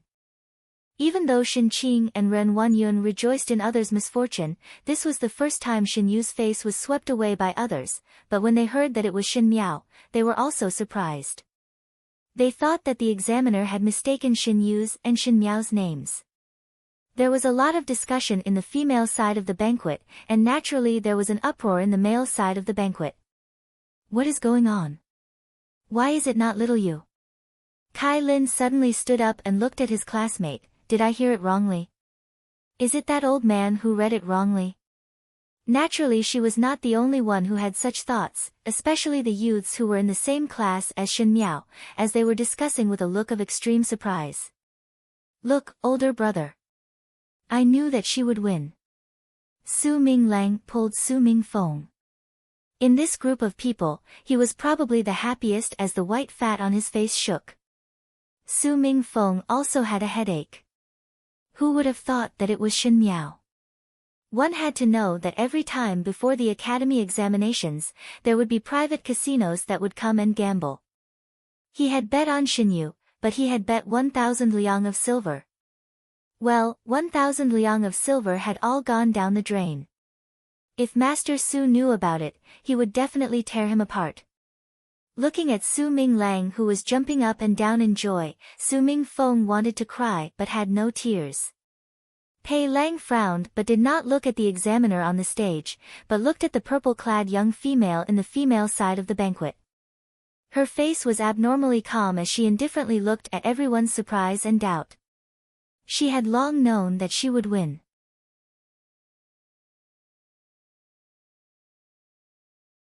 Chapter 42. The discussion continued and the examiner on stage had already shown the painting to everyone to show the fairness of the results. Fan Luer's and Xiao Yan's paintings were of the same path, both were the scenery of a garden with chrysanthemum blooming. In all fairness, it was beautiful, but the artistic conception was too mediocre, so naturally it was ranked at the back. Qin Qing on the other hand had painted a red fairy with a big chrysanthemum. This was most likely a type of chrysanthemum that she was familiar with. The painting only depicted this chrysanthemum and it was so vivid and lifelike. It could be considered that she had taken a different path and completely ran away from the artistic conception and only casually displayed her own painting skills. A red fairy was vividly displayed on the paper and it was really beautiful. But the academy examinations not only tested one's painting skills but also the meaning of the painting, so no matter how beautiful this chrysanthemum was, it was only ranked third. Very quickly, it was Xinyu's painting. Xinyu bit her lips as she sat beside Chen Roqiu. She barely managed to maintain a smile on her face, but her fists were tightly clenched. If it was in the past, she would be smiling lightly and accept everyone's sincere praise and envy. But now, this second was like a deep irony that made her feel that everyone was looking at her with ridicule and ridicule. Xinyu's painting was a remnant chrysanthemum. The wind and rain rustled and a lot of the chrysanthemum petals in the courtyard had fallen, but the scattered petals were still firmly attached to the branches and stood straight, as if it was an important person with integrity. And at the side, there were 2 sentences from a poem, rather die holding the fragrance on the branches than to be blown away by the north wind. This painting was considered to have a lofty intention. Generally speaking, from the painting to the person, the remnant chrysanthemum in the painting was of high quality and the person who painted would be able to see that it was of high moral character. The examiner in charge loved such a talented and moral person the most. If Xinyu's painting was not able to get first rank, it was really unimaginable what Shen Miao had painted. Painted so well. How could it be second? Bai Wei exclaimed, I really do not understand. Chen Roqiu also could not understand. Initially she thought that Xinyu was slightly nervous today and had taken a wrong path. Who knew that when this painting was taken out, she knew that her daughter did not do anything wrong and it was the same as the previous academy examinations. It was indeed a well-deserved first rank. But why was the result different? Ren Wanyun was somewhat rejoicing in Xinyu's misfortune. Xinyu was outstanding and had always suppressed Shen Qing in the academy examinations. Seeing that Xinyu suffered a loss this time, even though Shen Miao winning first place made her unhappy, but since it had nothing to do with her, she was always happy to watch the show. The examiner on the stage ordered the 2 children to unroll the scroll, and the noise stopped abruptly. The drawing paper was very big and Shen Miao's painting had too much white space. Her painting skills were not outstanding. Therefore, he only drew a rough view of the distant scenery, but unexpectedly, there was a kind of magnificent atmosphere. On the scroll, Yellow sand was endless, and a setting sun was gushing blood red. A broken sword stood in the yellow soil, and a white chrysanthemum was below the sword. Here, the chrysanthemum seemed to be just an ornament. It was so small that even the meridians of the petals could not be seen. But in this painting, it was like a finishing touch, a bleak and desolate feeling gushed out. Everyone present was silent for a moment. Even through the pen and paper, one could feel the desolation and misery in it, as well as the helpless struggle. That was war. Chen Roqiu and Xin Yu trembled at the same time. After seeing clearly what was painted on the scroll, they knew that there was absolutely no possibility of a comeback in this match. Yes, Xin Yu was indeed elegant and her character was not gaudy, and was able to take care of her character and nobility. But Xin Miao's painting had completely jumped out of the person. If one said that Xin Yu was using the chrysanthemum to praise people, then Xin Miao was using the flower to express her will. How could the feelings of a lone person be compared to the cruelty of war?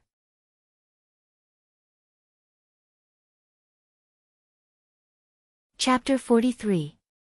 No wonder those examiners were arguing endlessly just now and were slow to come to a conclusion. One feared that they did not think that such a majestic painting was actually drawn by the idiot Xin Miao's hands.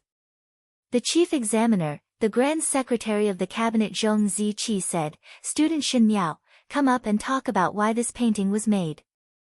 Every student who obtained first rank would have to talk about their understanding of getting the first rank. However, today Xin Miao was asked to talk about the reason for the painting. Naturally, it was because everyone did not believe that she was able to make this painting and feared that it was an idea that she heard from somewhere else. Shen Qing smiled and whispered to Yi Pei Lan at the side, "This time the cat is out of the bag." But this was really not drawn by her. Yi Pei Lan was somewhat puzzled. Just now we all saw it. She personally drew it stroke by stroke. That painting skill is not outstanding. As for the painting intent, who knows if there was someone guiding it? Shen Qing looked disdainfully at Xin Miao, who was walking up the stage. After living with her for so many years, I still do not know what she knows. Now that Grand Secretary Zhong wants her to talk about the reason for the painting, one think that she would not be able to say it. One fear that she would lose all her face again. Yi Pei Lan also smiled when she heard it. Like I said, how could there be such a saying of becoming a talented female so quickly? One fear that it was to attract that person. Her eyes ambiguously swept over to Prince Ding's side of the male side of the banquet, to invite an expert to guide. Xin Miao could be considered to have racked her brains for him. Shen Qing's face stiffened and suppressed the unhappiness in her heart. Let's take a look. On the stage, Xin Miao quietly looked at the unfolded scroll. She slowly stretched out her hand and under everyone's astonished gaze, she caressed the painting. The reason why this painting was made was because I heard from my father that every year on the battlefield, there were many heroes who died on the battlefield, dying in the yellow sands. But the journey was long and they could only be buried on the battlefield. At that time, there were no chrysanthemums in the northwest deserts or the northern grasslands. Chrysanthemums bloomed in the warm south and in the bustling Ding capital. There were songs and dances to celebrate peace and there was no need to worry about food and clothing, but it was at the cost of the lives of the soldiers at the border. The discussion gradually stopped, and everyone's eyes gathered on the purple-clothed girl. Her gaze was calm, and she spoke as if she was narrating a story. My father once said that the soldiers who died in the war couldn't even have a bunch of chrysanthemums after their sacrifice. There would be no flowers blooming on the battlefield, and the generals and soldiers would not even be able to experience a complete mourning. Their wives and children can only stay far away, wearing white chrysanthemums on their heads and offering them white chrysanthemums. I believe that the reason everyone is able to calmly admire chrysanthemums here is all because there are brave men guarding the border. It's a pity that I can't do anything for them.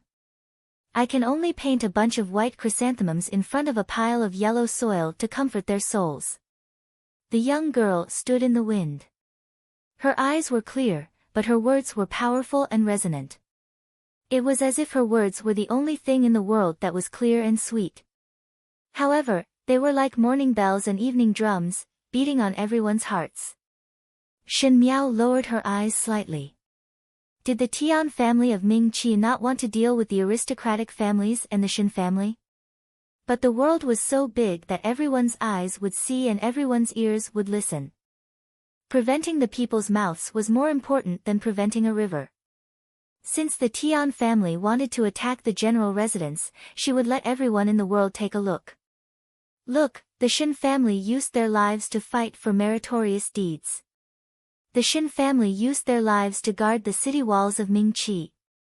Now all of you nobles were singing and dancing in the capital, and it was all because of the blood and flesh on the battlefield. Stepping on the blood of the soldiers, would the imperial family of Ming Qi still dare to suppress them with great fanfare? If you dare, then do not be afraid of the eyes of everyone in the world.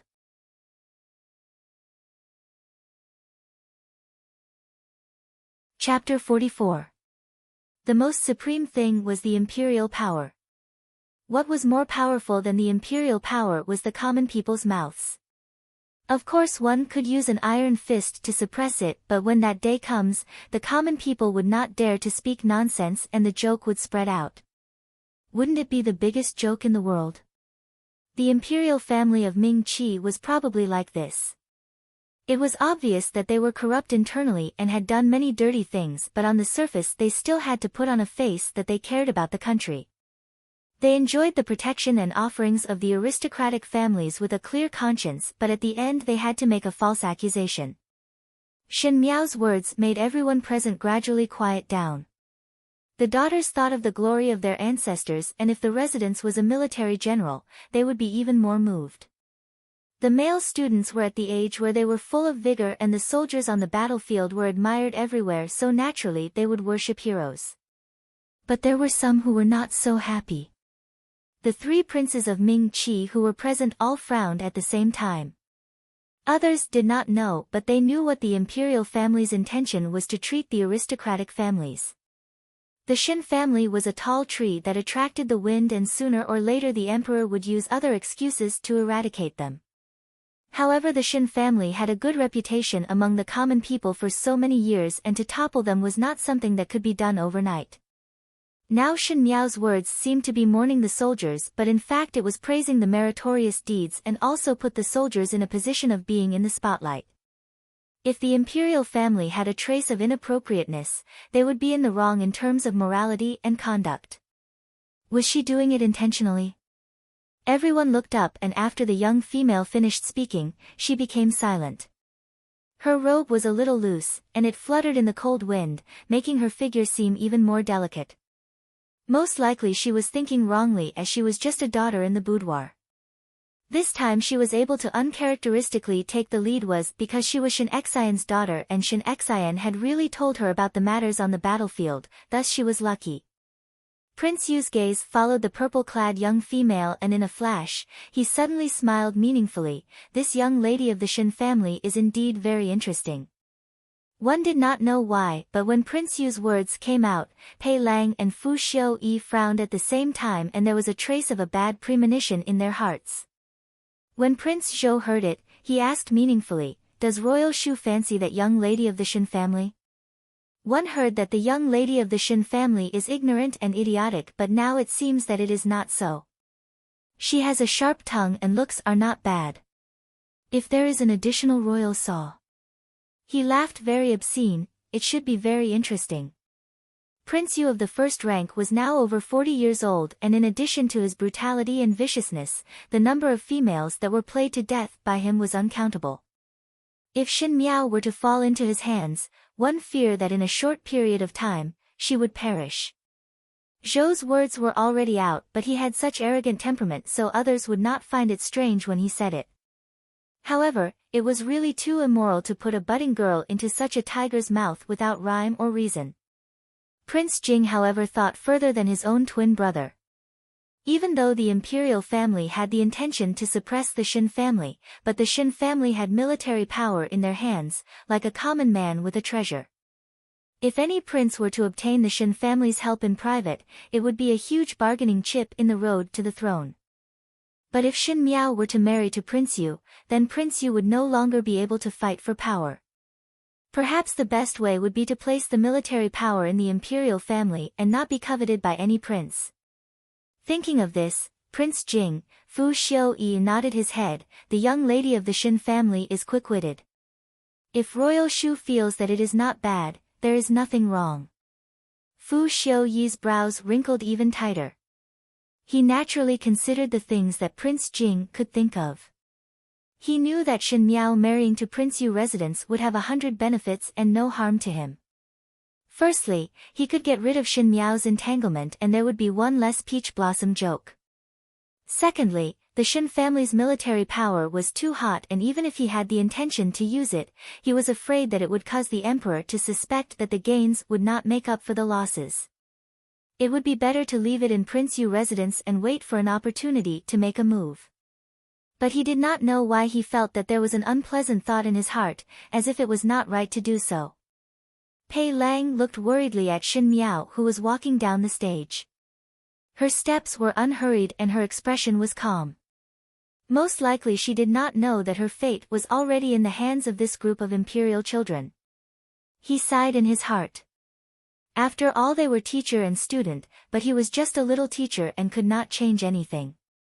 He could only feel pity for Shin Miao's fate in his heart. Prince Yu of the first rank waved his hands impatiently and did not seem to be very happy. The smile on his lips was indeed somewhat sinister. Imperial nephew, it is not that this prince does not know what you all are planning. The residents of Prince Yu of the first rank would not be able to eat up this big Buddha of the Shin family. His eyes landed on his stump leg, but the young lady of the Shin family is interesting. It would not be bad to bring her over to play. Su Mingfeng took a look at this side. He was close to Fu Xiu-yi and the rest and only seriously watched the situation on the stage, but his heart was somewhat indignant. No matter how stupid that Shin Miao was, to be targeted by Prince Yu of the first rank, one feared that it would bode ill rather than well. It would be alright if Shin Xian was in the Ding capital, but unfortunately Shin Xian would only return at the end of the year. Without father and older brothers to protect, how would a young lady contend with these vicious wolves? As if he had expected the tragic ending, Su Mingfeng sighed and brought Su Minglang to Master Su before quietly leaving the banquet. Shin Miao did not know about the changes at the male side of the banquet. Jing Zhe was very happy for Shin Miao, but it was Shin Yu who finally could not maintain the good expression on her face and left the banquet somewhat stiffly. After the female group's examinations, it was the male group's turn. On the side of the female side, the young ladies who had passed the examinations all left the banquet to rest. Feng and Ning followed beside Shin Miao, and this previously arrogant young lady finally revealed a look of heartfelt admiration towards Shin Miao. She said, "Just now you did really well. It was really great." Shin Miao lightly replied, "You are also not bad." Most likely it was because she thought that she got first place in the Qin category. Feng and Ning smiled. Hard work does not fail those who are willing. I will go to the horse carriage to get something. Wait for me here. After Feng and Ning left, Shin Miao walked to the plum blossom forest in Bei Yen Tang to wait for her. The plum blossoms had not bloomed in this season, but the trees were verdant and very lush. Guyu walked out from it and looked around before whispering, "Young lady, it has already been sent to Gentleman Librarian Jing's hands. It was changed by bribing the servant outside to ensure safety." Very good. Shin Miao said. Guyu was still somewhat puzzled as she did not understand why her young lady would do this. One had to know that it was impossible for her young lady to be acquainted with the gentleman of Librarian Jing's family. Just at this moment, one heard a chuckle from the top of the head. The three of them looked up and saw that on the branches of the nearby trees, there was a touch of purple that floated down and landed in front of the three of them in a blink of an eye. That purple-clad youth's appearance was so charming that it did not look like a mortal. His hands were folded across his chest as he lazily leaned against the tree trunk. There was a smile, but not a smile on his lips, but his eyes were as deep as the Ding capital's winter night, with a chilly coldness. It was Xie Jingxing.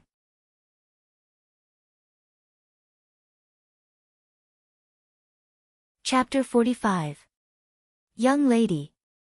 Gu Yu and Jing Zhe were somewhat vigilant as they stood in front of Shen Miao to protect her. Shouting loudly would be too much of a loss of composure. Moreover, this youth was dressed in brocade clothes and was born with a noble and beautiful appearance, making one unable to help but suspect his identity. But after all, he was a stranger. Gu Yu and Jing Zhe were afraid that there would be an accident. Gu Yu, Jing Zhe, both of you guard at the entrance of the forest. Shen Miao said. But young lady. Both of them were somewhat hesitant. Go. Shen Miao slightly frowned. One did not know why, but she was very good at giving orders. Every time she ordered the maids to do something, there would be an inexplicable majesty that no one dared to refute.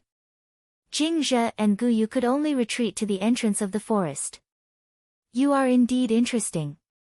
Xie Jingxing leaned against the tree trunk and looked at her playfully. He was obviously a noble young master, but his eyes were as sharp as a bloody blade on the battlefield, and his plain tone was able to bring out a biting cold intent. He was after all a person who had seen blood on the battlefield. What does Marquis Xie want to say? Shen Miao asked. Xie Jingxing suddenly appeared, and naturally it was not for idle chatter. Even though this person was young, the way he did things was very insightful. Since the old Marquis could not control him, he would be even more unbridled in the way he did things, making others unable to grasp the path. Prince Yu residence is currently lacking a Wangfei. That cripple seemed to have taken a fancy to you and wanted to congratulate you. His tone was unclear. However, to call Prince Yu a cripple was considered to be very daring, but when Xie Jingxing said it, there was a trace of contempt and ridicule, as if Prince Yu was just an unbearably dirty plaything. This person's ambition was very high. Shen Miao was thinking in her heart but did not show it on her face. She had actually forgotten what this calm look represented in the other person's eyes. Xie Jingxing suddenly took a step forward. He was extremely tall, and Shen Miao's entire person was under his shadow. The purple-clad youth leaned over slightly and whispered in her ear, "You indeed already knew." There was a nice cold bamboo scent coming from the youth's body, and his voice was deliberately lowered to have an ambiguous magnetism. This action was also ambiguous. Shen Miao looked up, and that handsome face was right in front of her, and the corners of his lips were slightly hooked up, adding a bit of evil air to his smile. But after all, she was not a real budding girl. She only slightly lowered her eyes and said, "So what if I know? So what if I don't know?" Xie Jingxing saw that she was indifferent and was too lazy to act like a playboy, so he pushed her away without any tenderness towards the fairer sex. He waved a letter in his hand and smiled frivolously, "You know, but you are not anxious about your own matters and instead worry about second young master librarian Jing?" Shen Miao's eyes suddenly moved and stared at him tightly. Her tone involuntarily became somewhat ruthless. "Isn't Marquis Xie meddling in other people's business? It's just a piece of paper. Why are you so nervous?" Xie Jingxing regained his frivolous look. "What kind of relationship do you have with second librarian Jing to help him like this? Or Shen family's girl, what are you planning?" Shen Miao's face was as heavy as water as she quietly stared at the paper in Xie Jingxing's hands. The paper was thin, but it was a heavy stone in her heart. It was the circulation of law that she had memorized for a long time. In the past lifetime, Pei Lang relied on this piece of paper and was discovered by Fu Xiu-yi. From then on, Fu Xiu-yi took him in as an aide and gave advice to Fu Xiu-yi's empire. Now he had yet to show his talent, but Shen Miao wanted to cut off all possibilities. Not only that, it was best for Pei Lang to never work for the imperial family. This was the safest approach. And the second young master of librarian Jing's family, Gao Yan, was a newly emerging aristocratic family in the Ding capital. The imperial family of Ming Qi wanted to suppress the old aristocratic families, so naturally they had to support the new aristocratic families. The librarian Jing's family was the most prominent branch that was newly supported. The eldest young master of librarian Jing's family, Gao Jing, was truly talented, and after Fu Xiu-yi ascended to the throne, he greatly supported him. The librarian Jing's family thus received grace and became more tyrannical. And this Gao Yan. He even coveted her Wanyu. If she was not the mistress of the 6 palaces at that time and Fu Xiaoyi had not started to deal with the Shin family, one feared that Wanyu would have been killed. This Gao Yan's talent was not as good as his older brother, and he was extremely vain and always liked to take his older brother's achievements as his own. He was a person who would seek revenge for the slightest flaw and was narrow-minded. In the past lifetime, Gao Yan did not enter the official career, and in this lifetime, the librarian Jing's family had not reached its peak yet. Gao Jing had just entered the official career not long ago, so she might as well put in more effort to send Gao Yan into this broad official career. She took Pei Lang's circulation of law to Gao Yan because she knew that every year during the academy examinations, Gao Yan would let the servants spend money to buy a copy of the examination paper. Today she let Gu Yu and the others replace this copy of the examination paper. With Fu Xiaoyi's character of cherishing talent, he would definitely win Gao Yan over at all costs. And Gao Yan had a vain personality and would definitely not admit that this was not his doing. For such a person to enter the Ming Qi's official circles. She wanted to see how these 2 people would fight against Fu Xiaoyi. Cutting off Fu Xiaoyi's powerful arm and replacing it with an empty head that stirred shit. Shen Miao had such a good idea, but who knew that halfway through, Xie Jingxing would appear and make her plan fall through for no reason. Her eyes were bright and it was as if thousands of words were gathered in the clear eyes of a cub. Xie Jingxing finally raised his lips and lazily said, "You do not need to show such a hateful expression. This letter was copied by my people and the original copy is still in the hands of the Gao family's brat." Shen Miao was slightly surprised as she had never thought that it would be such a result. She looked at Xie Jingxing and was silent for a moment before asking, "Little Marquis is broad-minded." "It is not that broad-minded, it is just that this Marquis has a point of praise." Xie Jingxing's eyes were slightly cold. One do not like to meddle in other people's business. Just as Shen Miao was about to speak, she heard Xie Jingxing's voice again. "Now can you tell this Marquis why you wrote a letter to the librarian Jing?" Shen Miao sighed in her heart. Even though she had the intention to tie the Shen and Xie family on the same boat, now was not the time. The discord between the Shen and Xie families had been going on for a long time and was not something that could be resolved in a day and night. It was a slow plan, but who knew that out of nowhere, Xie Jingxing was involved and the good plans were all messed up. She did not trust anyone and had her own path to walk. Be it Xie Jingxing or the Xie family, they were all chess pieces in the great scheme of the world. No chess player would explain the reason to the chess pieces. This Marquis thought that for you to help him like this, unless you have a personal affair with him and help your lover to fight for the limelight. Xie Jingxing's smile was mischievous as he sized Shen Miao up, afterwards thinking that even though the second son of the Gao family is not a good person, his eyesight in picking females is not bad. He looked at Shen Miao. It was clearly an extremely beautiful eyebrow, but it was as piercing as the northwest desert. Also, if you want to help Gao Yan, it means that you want to help Warden Jing's reputation. But you don't help Gao Yan. That's the trash Gao Yan. It looks like you have bad intentions. He smiled maliciously, but his words hit the nail on the head. Shen family's girl, do you have enmity with librarian Jing?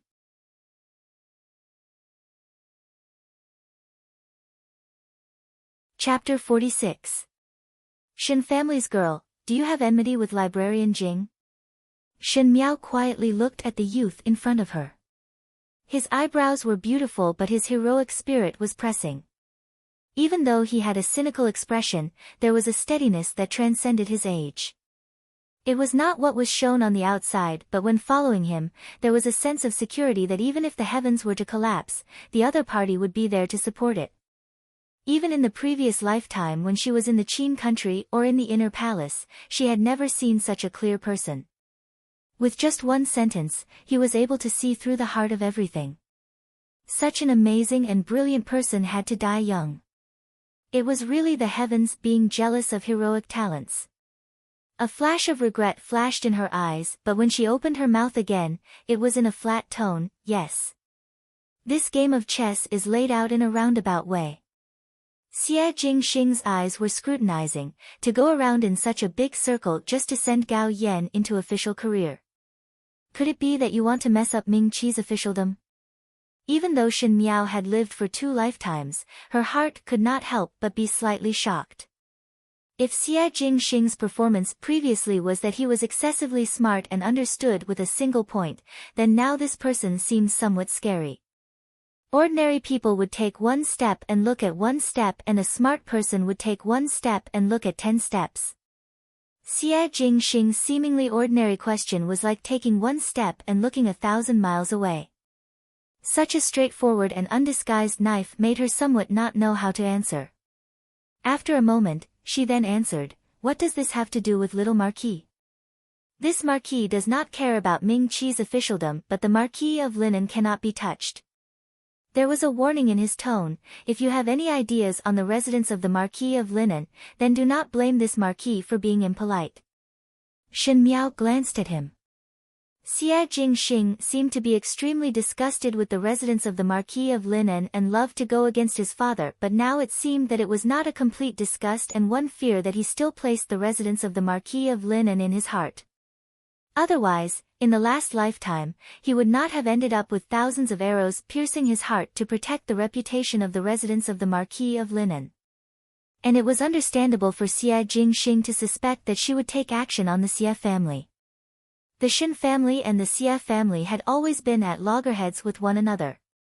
Moreover, the things that she was doing now were incomprehensible to others. In the eyes of others, it was indeed possible that the Shen family was setting a trap for the Xie family. Marquis Xie, rest assured. She spoke faintly, her tone was as if she was talking about how normal the weather was today. The Shen and Xie families mind their own business. Naturally, there will not be any incidents.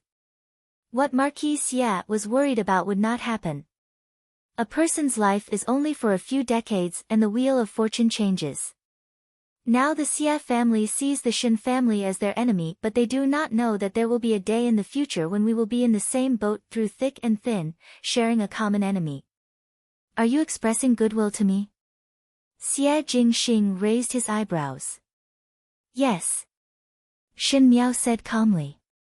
Xie Jingxing sized up the girl in front of him. He had seen countless women since he was born. When he was young, those women wanted to get close to his father. Later on, those women started to get close to him.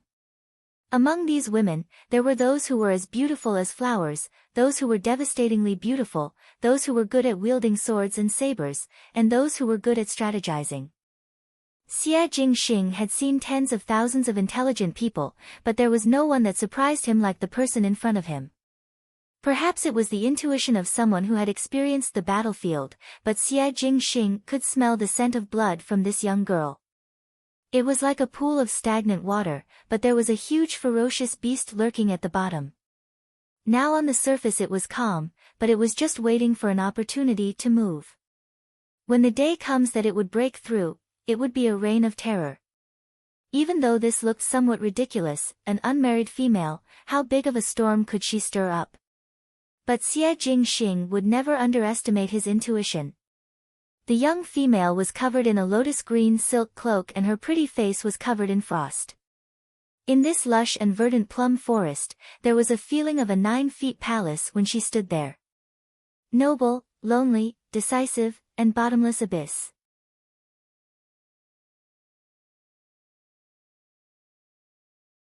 Chapter 47. There is actually an intelligent person in the Shen family. His words were rather sarcastic, but he still said seriously, since that is the case, then go ahead and do it. Take it as watching a good show today. Do not disappoint this Marquis. He stood up and was about to turn and leave. Marquis Xie. Shen Miao called out to him. What else is there? He stood still and asked without turning his head back. The 2 Shu younger brothers of the Xie family will also go up to the academy examinations today. Shen Miao said lightly, Marquis Xie, just let it go like this. The two Shu sons of the Xie family, Xie Changwu and Xie Changchao from Yinyang, Madame Fang, were currently in second grade. In fact, Xie Jingxing was also a third-grade student in Guang Wentang, but he naturally did things freely and Guang Wentang could not restrain him, so he was left to his own devices. Otherwise, Xie Jingxing would be taking the academy examinations with his two Shu younger brothers. In the past lifetime, Xie Jingxing did not participate in the academy examinations, but his two Shu younger brothers snatched the limelight. In all fairness, Xie Changwu and Xie Changchao were considered to be very capable and were among the best in the martial arts category. Because of this, they gained the emperor's eyes and were later promoted by Fu Xiuyi to work beside Fu Xiuyi. Shen Miao had always felt that the Marquis of Linan father and son were intelligent people, so how would they end up in that kind of ending in the past lifetime? Even though the imperial family gave a pension at the end, the ones who were sheltered were Madame Fang and her three sons. In fact, there was no lack of doubts when one thought about it carefully. For example, the toppling of the Shen family in the past lifetime, the second and third household played a part in it. Looking at it this way, could there be an internal problem in the Xie family? You do not wish for this marquis to go up and compete with them? Xie Jingxing turned his head back and said with some surprise, just like how you compete with your older sister. Is Marquis Xie's situation not the same as mine? Shen Miao did not care about the ridicule in his words and said, the ones who stab the deepest are the people closest to them. I naturally understand that a noble person like Marquis Xie would disdain to be calculative with a Shu son. But the collapse of 1,000 li embankment would be caused by an ant's hole. This seemingly unremarkable thing is like a venomous snake lurking in the dark. Her tone was very clear and it was obviously a warning tone, but her eyes were as clear as a child, cut them in the bud. I want them to never sprout. Compared to letting them enjoy the limitless glory and receive the support of nobles, pretending to be brothers and sisters forever, isn't it better to challenge them one by one and make a fool of themselves in front of others, so that they don't have to pretend in the mansion? Xie Jingxing's heart moved. His mother was the golden branch jade leaves Princess Yuqing, so he did not want to be calculative with the son of a concubine. If he did that, not only would people say that he was not magnanimous enough, they would also mention that his birth mother had been angered to death by jealousy. He could ignore his own reputation, but he would always care about Princess Yuqing's reputation. In the residence of the Marquis of Linan, even though the Marquis of Linan was biased towards him, it was inevitable that outsiders would gossip. Yet, the three of them still had to pretend to be obedient and loving, which made him feel nauseous. He only wanted to be an outsider and watch these three people put on a show, but now Shen Miao's words made his heart moved. Wouldn't it be better to extinguish their hopes? Shedding all pretense of cordiality in front of them, so that they would no longer have the face to respect each other and annoy each other? Shen Miao's voice seemed to be bewitching as she said, "It has been too long. Do not endure it. Do not endure it." He lowered his head and looked at the person who was close at hand. There was a faint fragrance coming from the young female's body. Like her, she looked pure but was actually cold and heartless. He clearly knew that she had a purpose in her suggestion, but it was impossible to refuse. His lips hooked up into a smile, and with a sweep of his sleeves, the begonia flower on his black hair fell into his palm. In the next second, the place where the begonia flower was at had turned into a small jade begonia. He picked up the flower and said in an ambiguous tone, "You are interesting.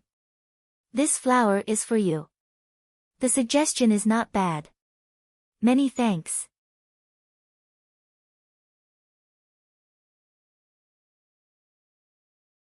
Chapter 48.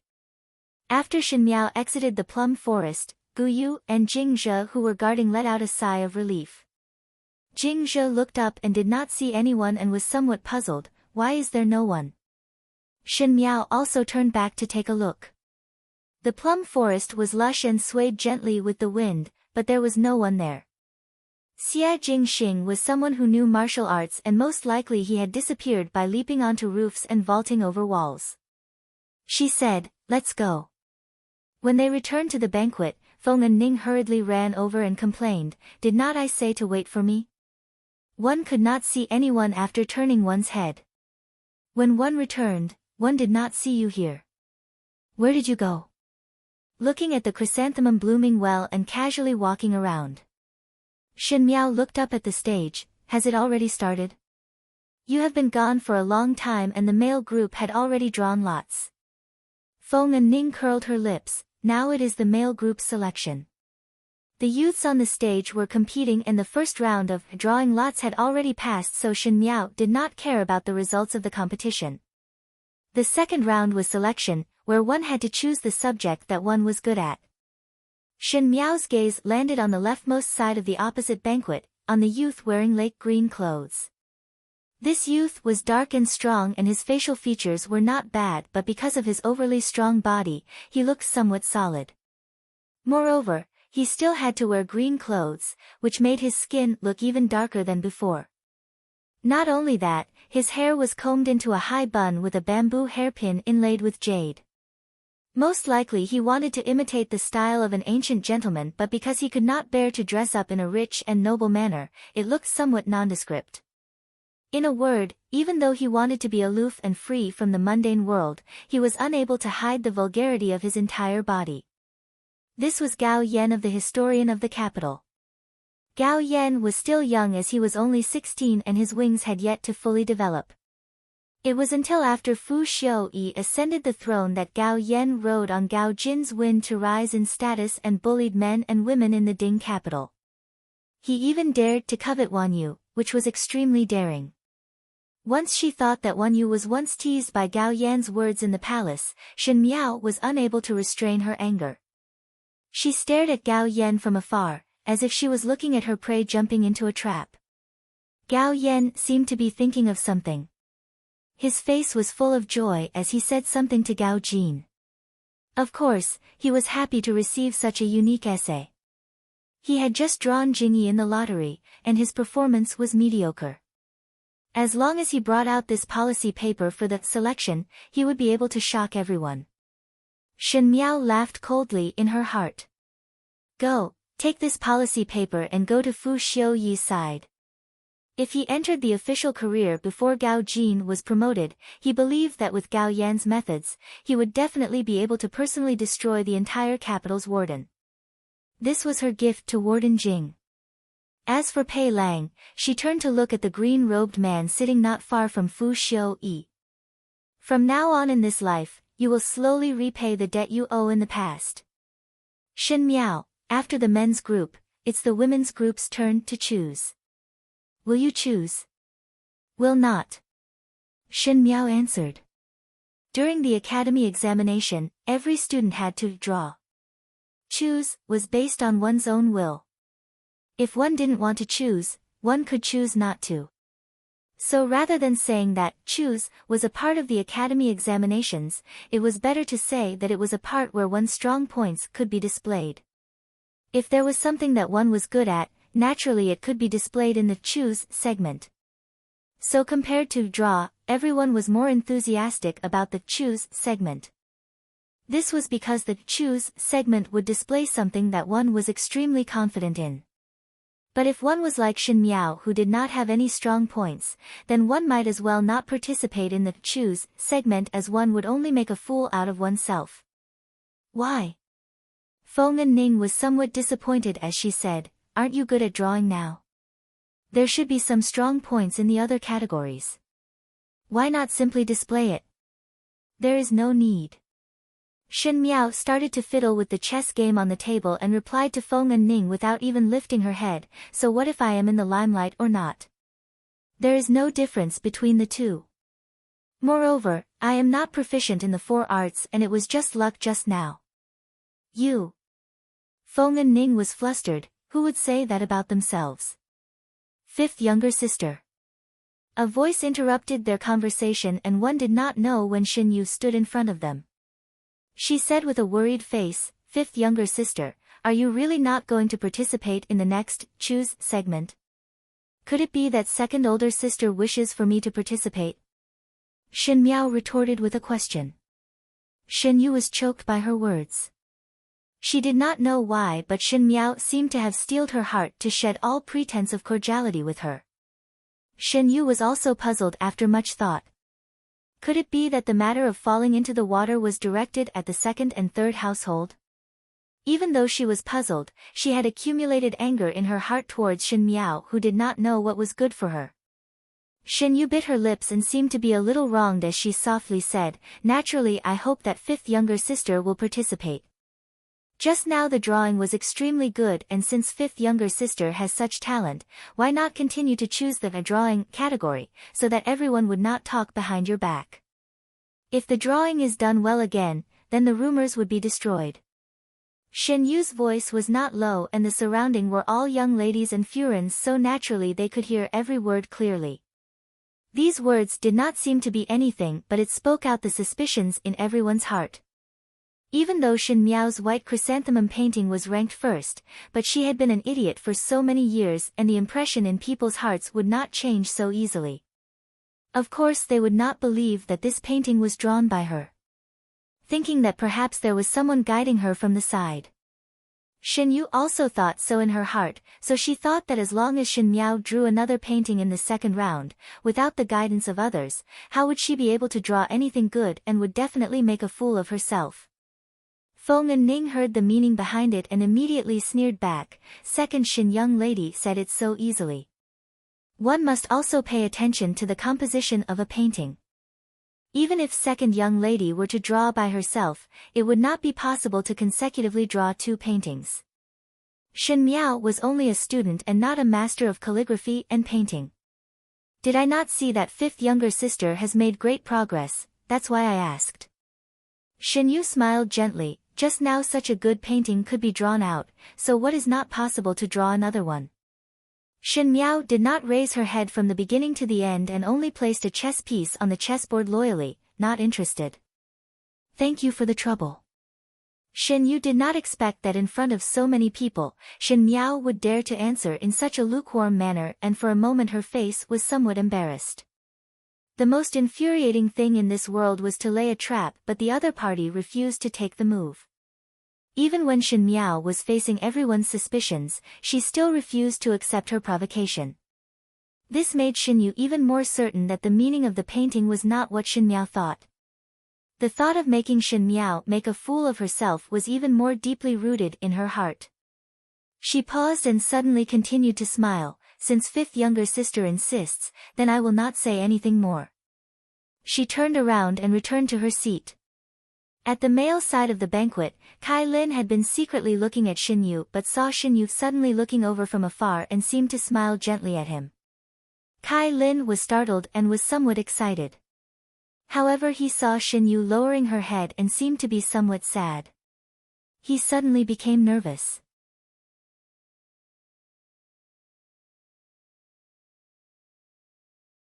Chapter 49. On the stage, the male group selection was still ongoing. Classics and poems were all conforming to the rules and regulations, so there were naturally many people who chose. As long as one had an outstanding memory or studied thoroughly, generally speaking, it was easy to stand out. In contrast, there were only a few people who chose the field of policy theory. Policy theory was based on the current state of affairs and was very practical. This topic was also the one that was closest to the affairs of the imperial court. Everyone present was a young student. Other than a few disciples who had already begun to accept the teaching of the manner, the majority of them were still ignorant of the affairs of the imperial court, let alone give any good suggestions. Thus, policy theory was the most difficult, but if one really stood out, one would have half a foot in the official career. Shen Miao looked at the chessboard in front of her. At that time, Pei Lang's circulation of law was done in the third round of selection. In the selection field, the male could choose the female could choose the male, and the students could naturally choose the teacher. And one of the male students picked Mr. Pei Lang. Pei Lang was also brimming with talent. Just a few steps on the stage and in a blink of an eye, a policy theory was done. It was voluminous, quoting from classics but not exaggerating and always hitting the key points. It was really amazing. At that time, it made the princes pay attention to it. But Pei Lang was also a clever person. He only wanted to be a teacher in Guangwentang and did not think much about other things. His attitude was firm. If not for Fu Xiuyi's courtesy and Shen Miao's advice, this Pei Lang might not have entered the official career. The chessboard crisscrossed, just like the life of the previous life. She lightly flicked her sleeves and the entire game was disrupted. Shen Miao put down a piece. How about starting a new game with her as the starting point? Gao Yan adjusted his sleeves and tidied his hair before asking the servant beside him, "How does this master look?" "Young master is distinguished and elegant, handsome and chic." The servant also said flattering words. Gao Yan proudly curled his lips and was about to get up and walk to the stage. Seeing this, Gao Jin grabbed him and asked, "What are you doing?" "Choosing," Gao Yan said. Gao Jin frowned. He was very clear about this younger brother of his. It was fine if he didn't have the ability to begin with, but he still loved to show off. Currently, historian advisor Jing's Fu was flourishing with each passing day. They absolutely could not allow any mishaps to occur at this time. Gao Jin asked, "What can you do?" These words were unpleasant to Gao Yan's ears.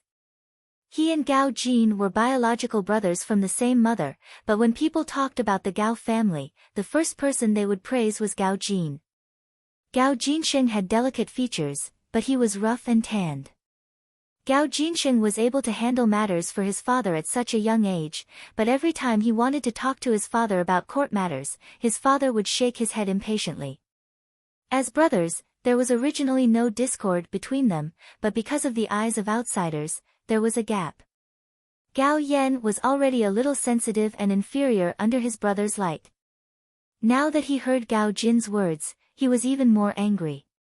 He was originally a little hesitant about whether the manuscript was too well written and whether it was too impressive. But now, he didn't hesitate at all. He said in an unkind tone, "Big brother, although I'm not as smart as you, I'm not a complete idiot. You don't have to stop me. After all, I can't steal your limelight." Gao Jin heard the hidden meaning in Gao Yan's words and paused for a moment. Before he could speak, he saw Gao Yan push him away and walked up the stage. From afar, he shouted, "I choose policy theory." Policy theory? It wasn't that no one in Guangwentang recognized Gao Yan and naturally looked over. Speaking of which, it was strange. Gao Yan himself didn't have much ability, but in Guangwentang, he was quite good. Because every time his homework and manuscripts were written by others, although he couldn't be considered a great talent, he was still considered outstanding.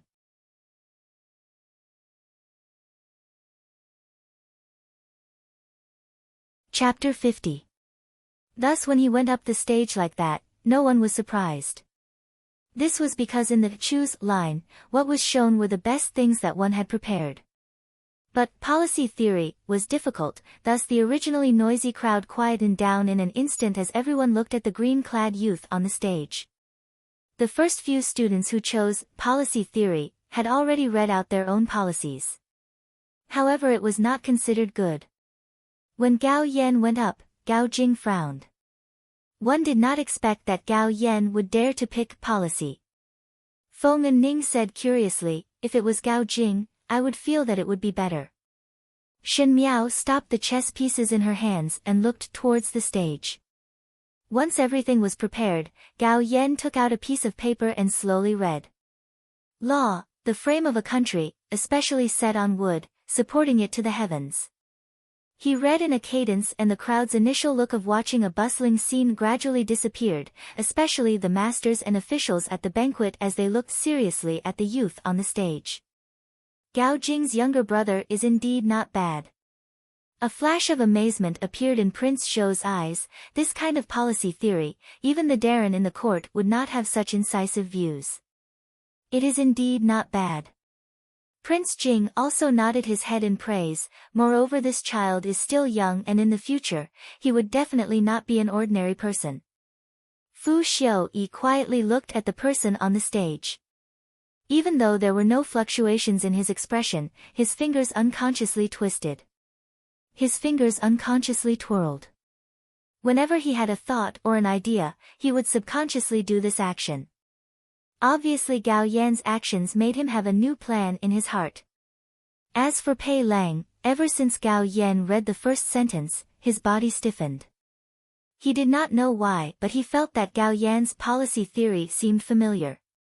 But he had always had an outstanding memory, and after thinking about it carefully, he still could not make heads or tails of it. Most likely he had not seen it before. But this feeling of familiarity actually made him, who had always been calm, a little anxious. It was as if every sentence that Gao Yan read, he would be able to follow up with the next sentence. It was incomparably familiar, as if it was his own thing. Shen Miao smiled gently and no longer looked at the youth on the stage, but continued to look at the chess pieces on the chessboard. She casually picked a piece and placed it at the edge of the chessboard. "What kind of chess are you playing?" Feng and Ning asked, just randomly playing. Who would place the chess pieces so far away? Far. Shen Miao shook her head. Every chess piece had its own use. How far could this seemingly useless chess piece go? Even if it looked like it was still 108,000 miles away from the situation, it was still an indispensable part of the future general. Could he see it now? From a distant pavilion, one could see the entire scene on the stage from afar. Su Mingfeng waved his fan and said, "One do not know where did Gao Yan found this essay from, but it was written in an elegant and unrestrained manner. I would like to get to know the person who wrote this essay." "So what if I know him?" The purple-clothed youth opposite him spoke lazily. His whole body was sitting in front of the window of the pavilion, leaning against it, almost half of his body was sticking out. It should be a knowledgeable Darren. Su Mingfeng did not think much of it. If one is able to make friends, one would definitely benefit a lot. Xie Jingxing sneered and turned his head to look at the stage as a begonia appeared in his hand. The crabapple blossoms had not yet withered, as if they had just been plucked, fresh and moving. They seemed to contain a quiet fragrance, but also seemed a little austere. Not necessarily.